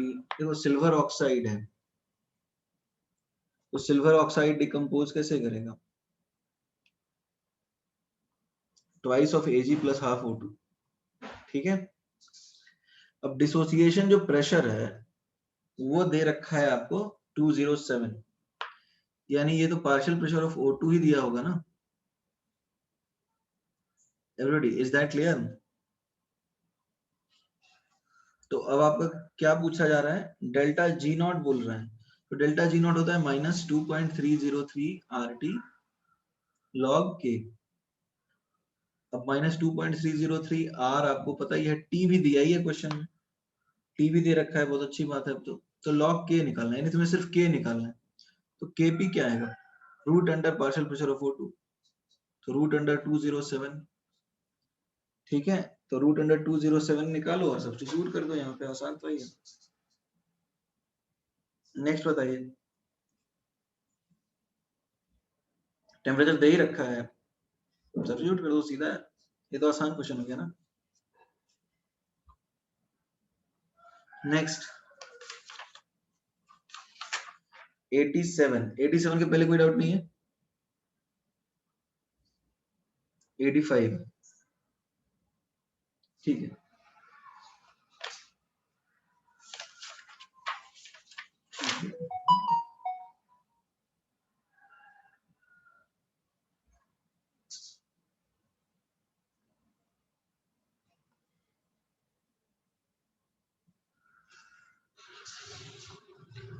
85 क्या बोल रहा है? Let us see this. A2 gas and B2 gas are having partial pressures of 60 and 42।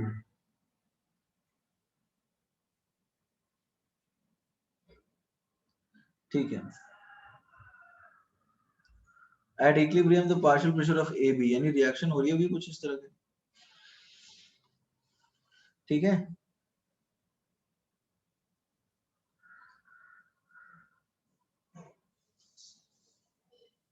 Okay तो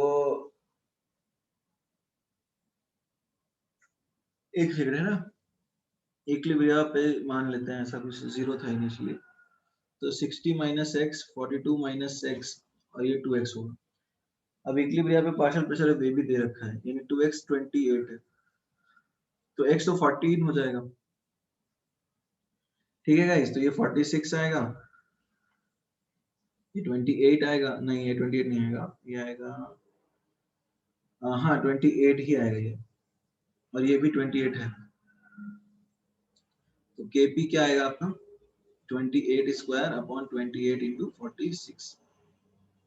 ठीक है guys, everybody, is that clear? हाँ ना, कुछ तो बोलो। ये 28/46 आ गया आपका, 28/46 आ गया आपका इक्विलिब्रियम कांस्टेंट। इसको सिंपलीफाई कर सकते हो, आ जाएगा ये 14/23। सिंपलीफाई कर सकते हो इसको। अब क्या पूछ रहा है? At equilibrium, under if the measurements are done at similar condition, calculate the percentage dissociation of AB। अच्छा, यानी अलग से रिएक्शन कराया तो उसका परसेंटेज डिसोसिएशन क्या होगा, यही क्वेश्चन है ना। यहाँ तो गाइस फॉर्मेशन हो रहा है, ये समझ में आ रहा है। तो अब एक जनरल रिएक्शन की इक्विलिब्रियम कांस्टेंट दे रखी है, उसका आपको निकालना है क्या? Degree of dissociation. तो अब ऐसा कर लो, जैसे ए बी है, डिसोसिएट होता है, हाँ उल्टा करना पड़ेगा ना, अब तो कोई चॉइस है ही नहीं। तो अब ये पकड़ लो इसका 1 मोल जैसे नॉर्मल करते थे, 1 माइनस अल्फा हो जाएगा, सॉरी 1 माइनस 2 अल्फा, ये अल्फा और ये अल्फा। अब देखो टोटल मोल्स कितने हो गए, ये 1 प्लस 2 अल्फा ही है, तो टोटल मोल्स 1 ही है, तो यही इसका मोल फ्रैक्शन भी है। ये समझ में आ रहा है गाइस? और केसी पिछले बार 14/23 आया था, इस बार 23/14 आएगा। ये है alpha square upon 1 minus 2 alpha square. इसको सॉल्व कर लेंगे अल्फा के लिए, ठीक है।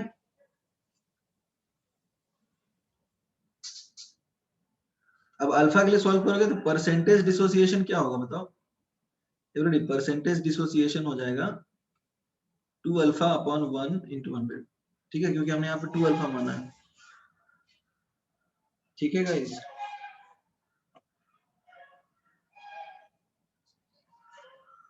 नेक्स्ट बताइए।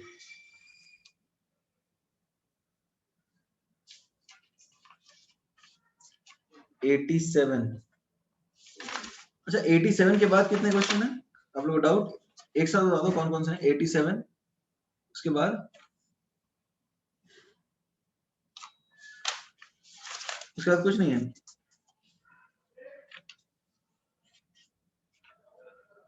Okay. 87 लास्ट है, ओके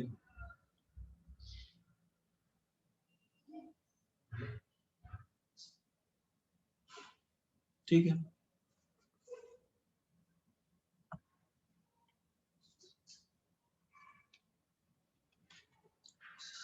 कंसीडर, देखो एक रिएक्शन है,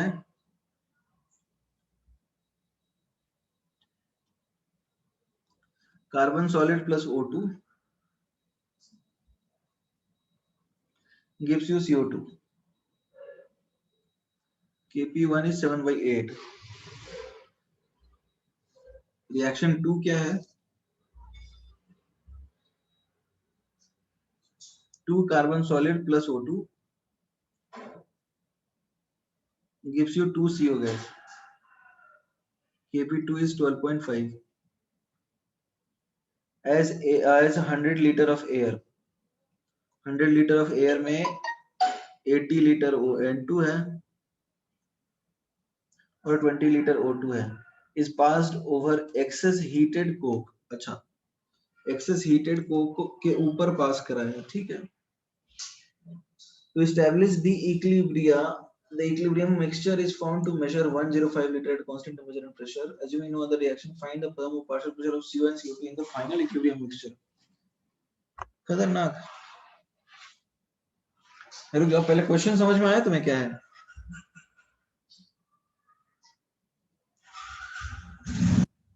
एवरीबॉडी क्वेश्चन समझ में आया क्या बोलना चाह रहे हैं? पहले क्वेश्चन समझते हैं। देखो यहाँ लिखा है कि 100 लीटर ऑफ एयर को, जिसमें 20 लीटर ऑक्सीजन होगा, तो यानी कि यहाँ पे टोटल वॉल्यूम 20 यहाँ है। यदि इसको x मान लोगे तो इसको 100 मतलब 20 माइनस x मानना होगा, ठीक है। अब इसके बाद रिएक्शन जो हुआ उसके बाद 105 लीटर मेजर हुआ, वॉल्यूम हुआ, और 105 एटीएम भी था।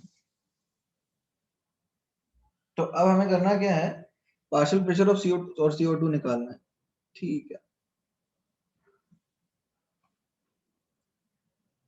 ओके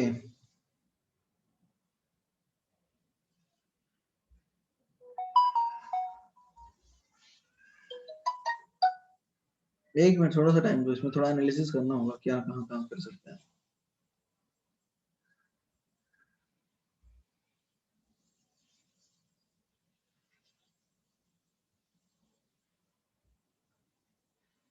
एक तरीका तो ये है कि 20 है तुम्हारे पास, तो इसको x पकड़ लो तो ये 20 माइनस x होगा, ठीक है।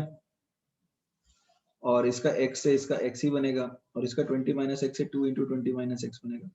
फिर सॉल्व कर लो x के लिए।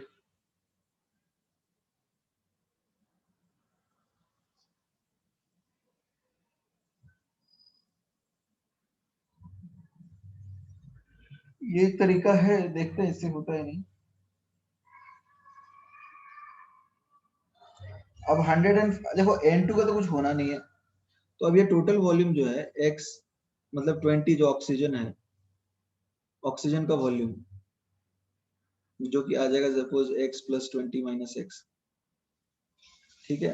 और साथ में कार्बन डाइऑक्साइड का वॉल्यूम जो आएगा x और 2 इंटू 20 माइनस x। हम ऐसा बोल सकते हैं यही 20 से 25 लीटर होगा, ऐसा बोल सकते हैं क्या?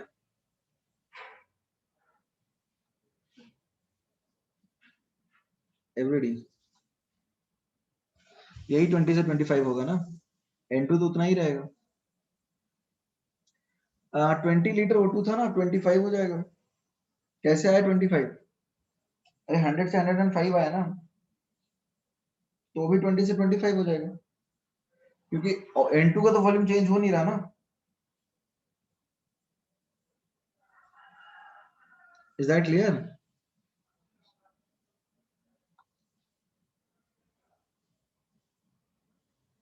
नहीं समझे? एक सेकंड रुक जाओ अभी, है ना।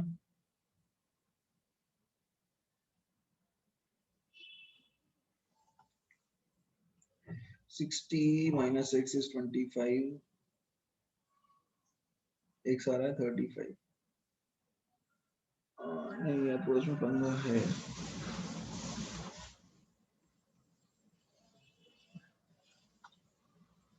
देखो एक अप्रोच में यूज क्या कर रहा था, फिर से समझा देता हूँ तुम्हें, शायद इससे आंसर नहीं बन रहा है। मैं एक ये अप्रोच यूज कर रहा था कि तुम्हारे पास 80 लीटर N2 है और 20 लीटर O2 है, यही ना। अब O2 CO और CO2 में कन्वर्ट हो रहा है। Is that clear? अरे ये नहीं समझ में आ रहा था, फिर से कर दूंगा, मैं दूसरा मेथड यूज कर दूंगा, ठीक है। तो अब उसमें वही मैं सोचा कि ऑब्वियसली 5 लीटर वॉल्यूम बढ़ गया है, 5 लीटर वॉल्यूम बढ़ गया है इन दैट केस। तो 5 बढ़ा है, तो ऑब्वियसली 5 बढ़ने का मतलब है कि ऑब्वियसली कार्बन डाइऑक्साइड ही बना होगा। तो total volume of reaction mixture 105 है, इसका मतलब 25 हो गया वो O2 से बढ़ करके। इसे सॉल्व हुआ नहीं, लेकिन ऐसा भी कर सकते थे हम। एक तरीका यही है, एक तरीका ये है कि बेसिकली जो कार्बन डाइऑक्साइड का वॉल्यूम बना, ऐसा मान के चल रहे हैं कि सारा का सारा, लेकिन ये रिएक्शन खत्म तो नहीं होगा, ठीक है। आंसर इससे नहीं आ रहा, लेकिन कुछ और सोचते हैं। एक्स हमारा 35 आ रहा है, जो कि 35 में 20 माइनस एक्स नेगेटिव हो जाएगा। So let us think of an alternative approach.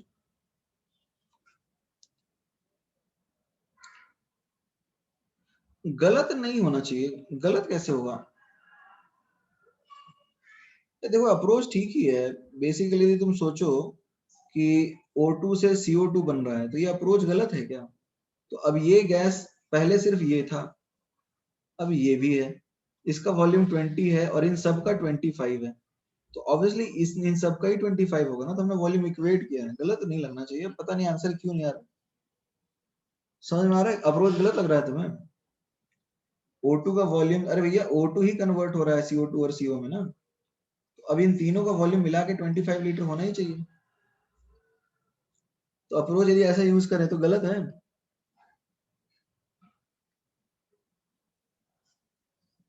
Guys बताइए।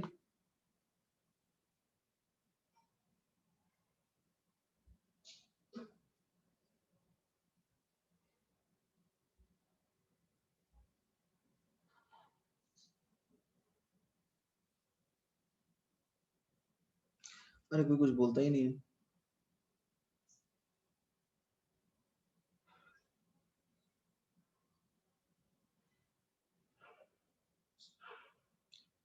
फाइन, तो let us think again. Approach गलत नहीं है, आंसर क्यों नहीं आ रहा है हमको एनालाइज करना है, देखना है। अप्रोच गलत नहीं है, और तरीके हो सकते हैं। देखो यहाँ पे O2 CO2 बन रहा है, तो यहाँ पे तो कोई चेंज हो नहीं रहा है, एक मोल गैस से एक मोल ही बनेगा। दूसरा क्या है, कार्बन रिएक्ट करता है ऑक्सीजन के साथ। देखो ऐसे में अप्रोच समझना नहीं होता है श्रेयस, तुम्हें खुद ही सोचना पड़ेगा इसके बारे में। अप्रोच तुम खुद सोच सकते हो। देखो यहाँ पे एक मोल गैस 2 मोल बना रहा है, तो यहाँ पे एक्चुअली वॉल्यूम चेंजेस हो रहे हैं, और पहले वाले रिएक्शन में वॉल्यूम चेंजेस नहीं हो रहे। Is that clear? ऐसे भी तो समझ सकते हैं कि पहले वाले रिएक्शन में वॉल्यूम चेंज नहीं हो रहा है, यहाँ 1 मोल से 1 मोल ही होगा और यहाँ 1 मोल से 2 बन रहा है, तो एक्चुअल वॉल्यूम चेंज यहाँ हो रहा है सेकंड रिएक्शन में, ये हमें एक चीज देखने को मिल रही है। बट इस पर्टिकुलर रिएक्शन में कितना ऑक्सीजन यूज हो रहा है वो हमें नहीं पता है, उसके लिए हमें केपी दी हुई है। ठीक है,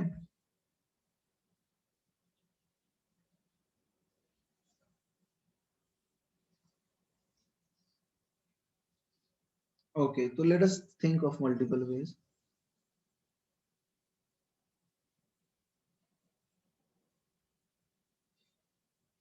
देखो वॉल्यूम ऑफ सीओ प्रोड्यूस्ड हमें निकालना है कितना होगा।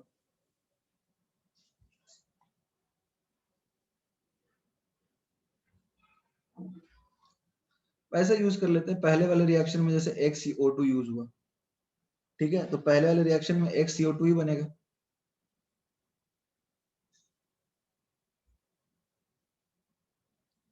इज दैट क्लियर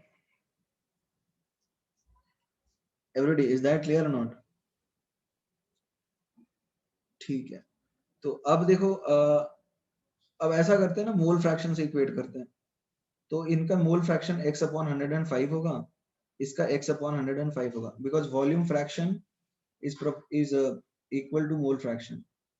डायरेक्टली हम पार्शियल प्रेशर निकालना सोचें और तरीका तो कुछ है नहीं, केपी यूज कर लेते हैं, volume fraction is equal to mole fraction होता है, ये अप्रोच यूज करते हैं और क्या कर सकते हैं, अपने पास और कोई ऑप्शन तो दिख नहीं रहा है, क्योंकि हम अब सीधा देखो, अब डेटा जो दिया वो केपी की तरफ जाना है, तो हमें पार्शियल प्रेशर की तरफ जाना पड़ेगा, तो यहाँ x अपॉन 105, यहाँ भी x अपॉन 105। अब देखो क्या है, अब क्या होगा यहाँ पे, वॉल्यूम ऑफ CO और CO2, इसके लिए अपने को कुछ सोचना है। अब जरा समझते हैं कि इसकी वॉल्यूम इससे 5 लीटर ज्यादा होगी, ये समझ में आ रहा है, इसकी वॉल्यूम यदि P है तो इसकी P+5 होनी चाहिए, या फिर ऐसा भी बोल सकते हैं कि VCO माइनस VO2 ये 5 होनी चाहिए। ये इसमें कुछ ट्रिक भिड़ाना पड़ेगा हमें, और कोई तरीका तो है नहीं, तो ऐसे ही सोचते हैं। इस रिएक्शन की बात कर रहे हैं, इस रिएक्शन की,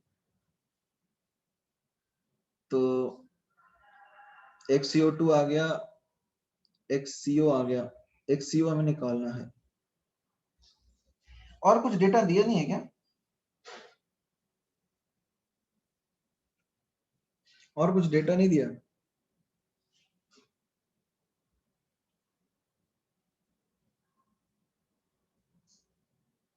थोड़ा रुको, अभी फिर इसमें देखते हैं क्या बना कर सकते हैं, 2 मिनट।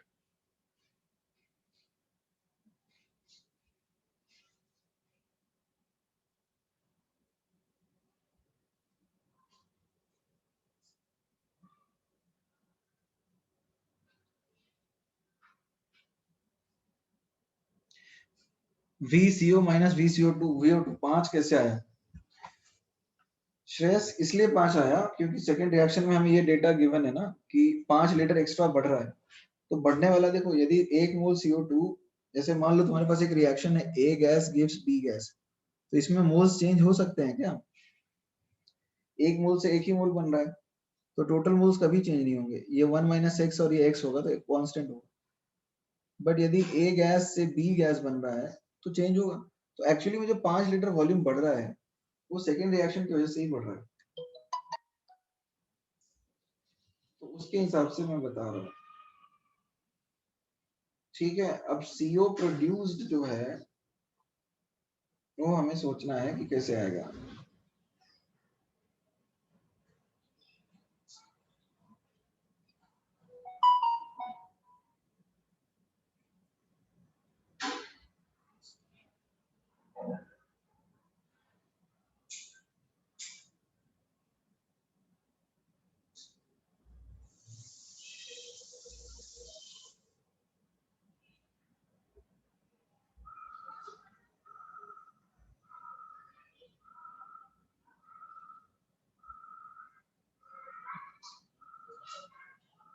देखो अभी तो कोई डेटा गिवन है नहीं,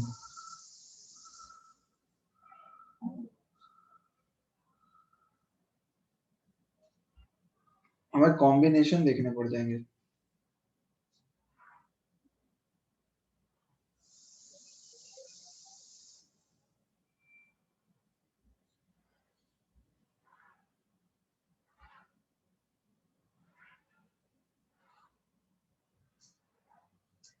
अच्छा एक चीज समझने की कोशिश करो, अब इसमें क्या ट्रिक यूज कर सकते हैं मैं बताता हूँ। ये 5 लीटर बढ़ा है, ये समझ में आ रहा है, इसका मतलब ऐसा बोल सकते हैं कि 5 लीटर यूज हुआ होगा। ये जरा समझने की कोशिश करो, यदि ये x यूज हुआ तो ये 2x बना है। ये जरा ध्यान दो, यदि ये x यूज हुआ होगा तो 2x बनेगा ना गाइस। यदि ये x यूज हुआ होगा तो 2x बनेगा, तो डिफरेंस तो x का ही होगा। जितना यूज हुआ उतना ही बनेगा ना। डिफरेंस तो जैसे मान लो x यूज हुआ और 2x बना, तो जितना यूज हुआ उसका डबल बना, तो डिफरेंस तो x ही हुआ होगा। तो ये कितना यूज हुआ, ये 5 है, ये समझ में आया तुम्हें। Volume of O2 used in second reaction, in reaction 2, ये 5 लीटर है। ये चमक रहा है, ये थोड़ा ट्रिक यहाँ पे यूज कर सकते हैं। ये समझ में आ रहा है नहीं आ रहा है गाइस?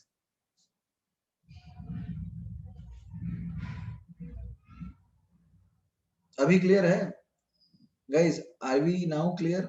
लैग? मुझे नहीं लगता है लैग होगा, it's fine. Am I audible? What I am trying to say, देखो यहाँ पे क्या ट्रिक यूज कर रहे हैं। ठीक है, मैं फिर से समझा रहा हूँ। मान लो इसका x वॉल्यूम यूज हुआ है तो इसका 2x बना होगा, तो अब जो डिफरेंस वॉल्यूम का प्रोड्यूस होगा वो तो x ही होगा ना। ये क्लियर है? अरे मान लो x वॉल्यूम यूज हुआ, 2x बना, तो जो डिफरेंस इन वॉल्यूम प्रोड्यूस हुआ वो तो x ही होगा। तो अब जो वॉल्यूम ऑफ CO2 यूज हो रहा है वो 5 लीटर है, ये हम समझ सकते हैं क्या? ये तो हमें पता है ना। तो अब ये बना कितना, तो अब VCO प्रोड्यूस्ड जो है, VCO प्रोड्यूस्ड, ये 10 लीटर होगा। तो ये अपने को यहाँ 10 मिल गया।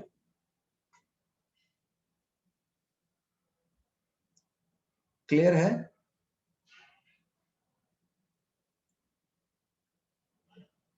ओके। तो अब चलो, अब तो बहुत कुछ डेटा हमें मिला है। तो इसका मोल फ्रैक्शन 10/105 हो गया, इसका x/105 हो गया। चलो ठीक है। अब ये कितना होगा, टोटल इन दोनों का 20 था, तो ये 20 माइनस x, और यहाँ पे -5। ये समझ में आया एवरीबॉडी? 20 माइनस एक्स माइनस 5, इसको कैसे लिख दिया मैंने? 20 माइनस एक्स माइनस 5, ये कैसे लिखा, समझ में आ रहा है? अरे ये x था तो ये 20 माइनस एक्स होगा, और -5 क्योंकि रिएक्ट कर रहा है, और टोटल 105 था। अब अच्छा हो गया, अब हमारा एक वेरिएबल के टर्म में काम हो गया है। अब सॉल्व हो जाएगा क्या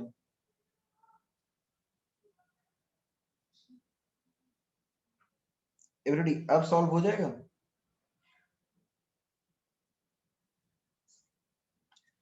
तो अब इसको फिर से, हाँ कर रहा हूं, मैं कर रहा हूं, आगे लिख लेते हैं इसको। अब देखो अपना सॉल्व कैसे कर सकते हैं। Carbon solid plus oxygen gas, it will give me CO2 gas.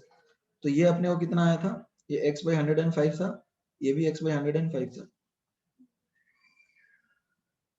मैं बात करता हूँ उसके ऊपर। 2 carbon solid plus oxygen gas gives 2 carbon monoxide. ये आ गया 20 माइनस 5 माइनस x/105, इसकी मोल फ्रैक्शन लिख रहा हूँ, और 10/105। प्रणव क्या बोलना चाह रहा हूँ, 5 ही क्यों, 10 से भी तो हो सकता है। क्या 10 से हो सकता है? यदि ये 10 रिएक्ट कर गया तो इसका 20 बनेगा, तो डिफरेंस तो 10 का आएगा ना। क्वेश्चन में दिया है कि 5 ही डिफरेंस होगा। 5 लीटर वॉल्यूम बढ़ रहा है प्रणव, इज दैट क्लियर? तो अब ये देखो क्या आएगा, 15 माइनस x/105, और ये 10/105। ठीक है गाइस, दिक्कत तो नहीं है ना? इस रिएक्शन के लिए तो Kp is equal to Kc ही है। इस रिएक्शन के लिए Kp is equal to Kc है। वो आपको क्या दे रखा है,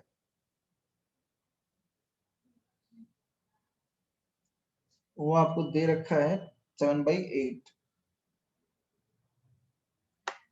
ठीक है।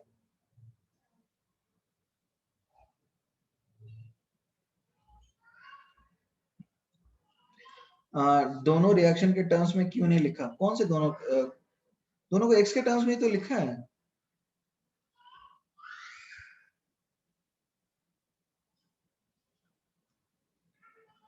किसकी बात कर रहे हो?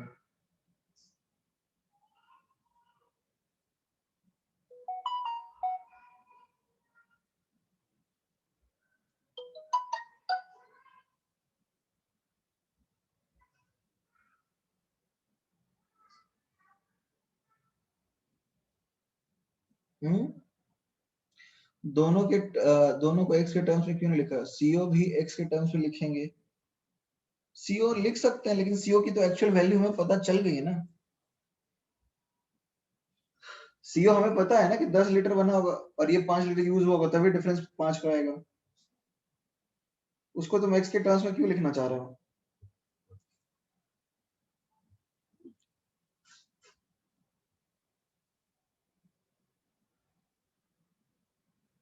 तो O2 की 5/10 बना है, यही पता चला है ना। O2 का 5/105 यूज हुआ है, ये पता चला है।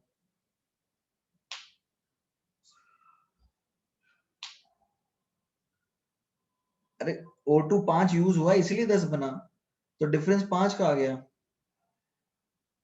क्लियर है?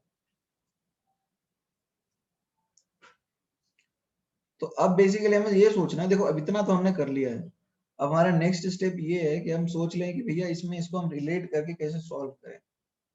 उसके लिए हमें इक्विलिब्रियम कांस्टेंट्स दे रखे हैं, तो अब इक्विलिब्रियम कांस्टेंट्स के मदद से हमें निकालनी है वैल्यूज को। तो अब देखो हो क्या रहा है, मैं एक चीज समझा देता हूँ। 100 लीटर जो है, 100 लीटर 100 एटीएम प्रेशर जनरेट करता है, ठीक है। ऐसा क्योंकि क्वेश्चन में लिखा है कि 105 लीटर जो है वो 105 एटीएम जनरेट करता है। तो अब इसका 10 लीटर, ऑब्वियसली हम ऐसा सोच सकते हैं क्या, और कोई तरीका नहीं है क्योंकि अपने पास डेटा में इसका 10 लीटर बन रहा है, तो इसका पार्शियल प्रेशर 10 एटीएम होता होगा। गाइस कैन वी से लाइक दैट? और कोई तरीका तो है नहीं हमारे पास।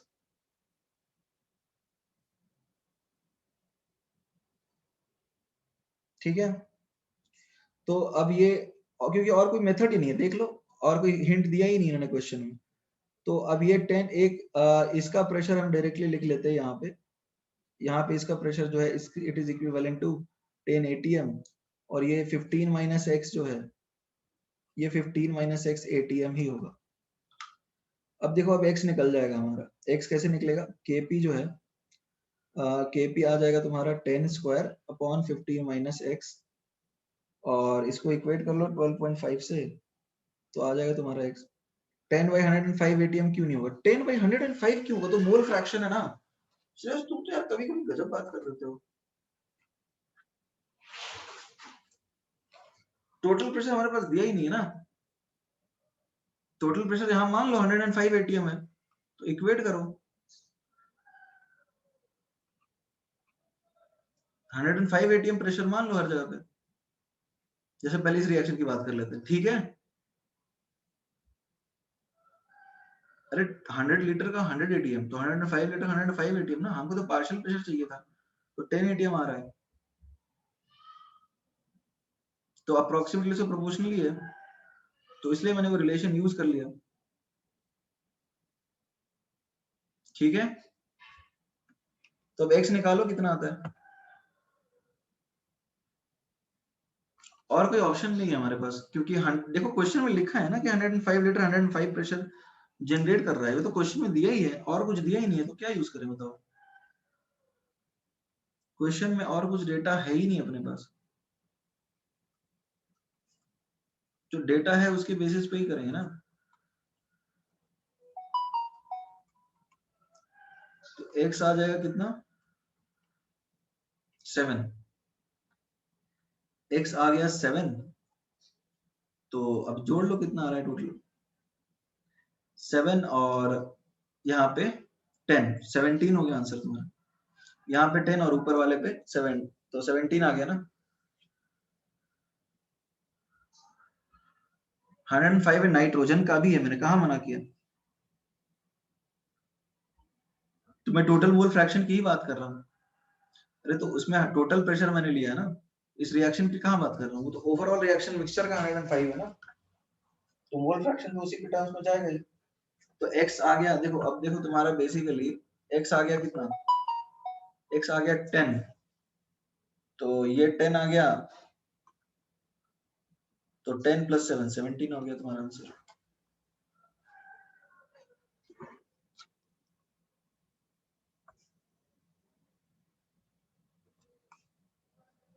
बट इस क्वेश्चन में अभी भी एक गड़बड़ है, तुम्हें गड़बड़ समझ में आ रहा है क्या? इस क्वेश्चन के डेटा में एक चीज गड़बड़, हमारा आंसर आ गया, देखो 17 आंसर है क्या, बट एक क्वेश्चन में गड़बड़ ये है कि पहले रिएक्शन का इक्विलिब्रियम कांस्टेंट Kp1 7/8 दिया है, जो कि 1 होगा। ये क्वेश्चन में एक डेटा दिया है जो कि गलत है।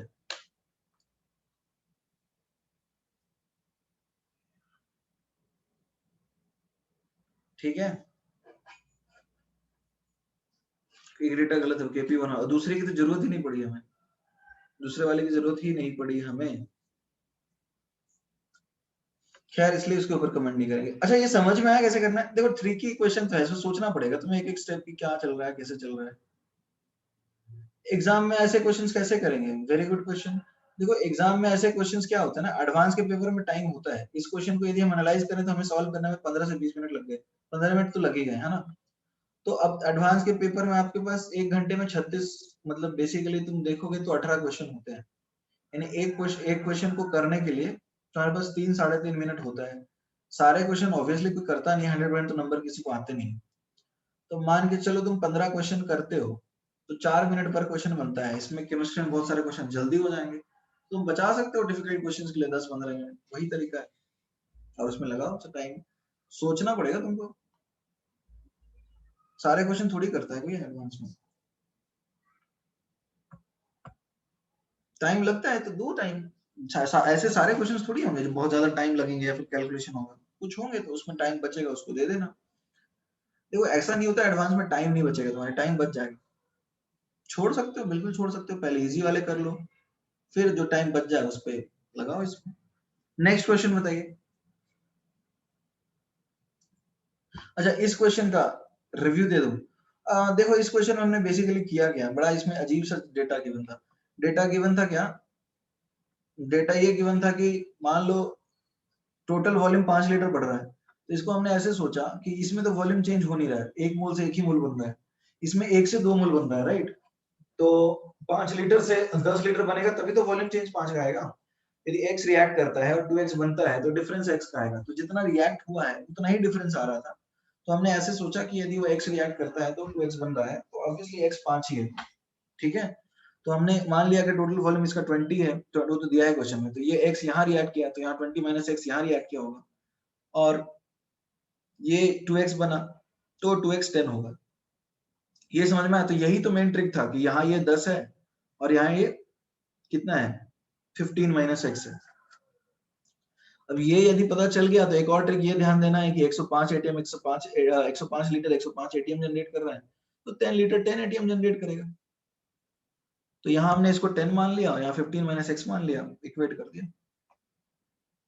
यही मेन ट्रिक था ना। मेन ट्रिक पता है यहाँ पे क्या था, कि जितना यूज होगा उतना ही उसका डबल बनेगा, x से 2x, तो डिफरेंस ऑलवेज x ही होगा, तो जितना यूज हो रहा है उतना ही बनेगा। ये मेन एक ट्रिक था, जो कि पकड़ में आ जाए तो अच्छी बात है, और पकड़ में नहीं आए तो फिर टाइम लगेगा।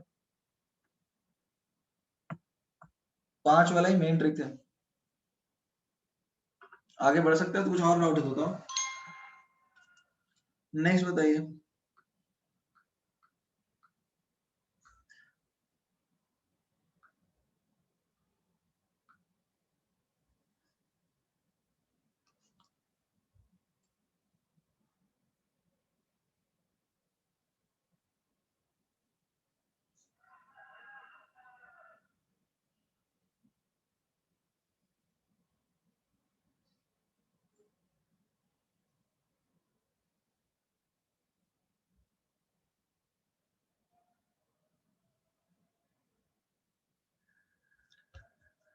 और कोई डाउट है?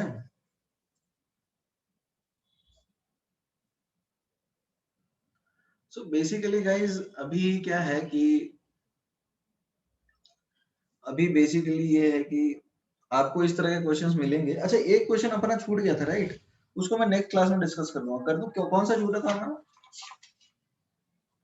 51, ठीक है, we will see that in the next class. और कोई डाउट है? और आगे सॉल्व किया है नहीं किया? Fine, so will take a 51 in the next class, और बाकी इस तरह के सॉल्व नेक्स्ट क्लास कल ही तो है। नेक्स्ट क्लास कल ही है। और आपका जो एमटी होगा उसका टेस्ट सॉल्ट हाइड्रोलिसिस तक ही है, ठीक है।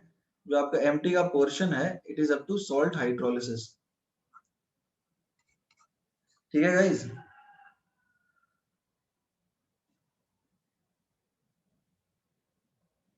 एडवांस वाले क्वेश्चन सारे लास्ट में कर सकते हो, तुम्हारी वैसी इच्छा है तो बिल्कुल कर सकते हो। कुछ लोग पहले कर लेते हैं, कुछ बाद में करते हैं।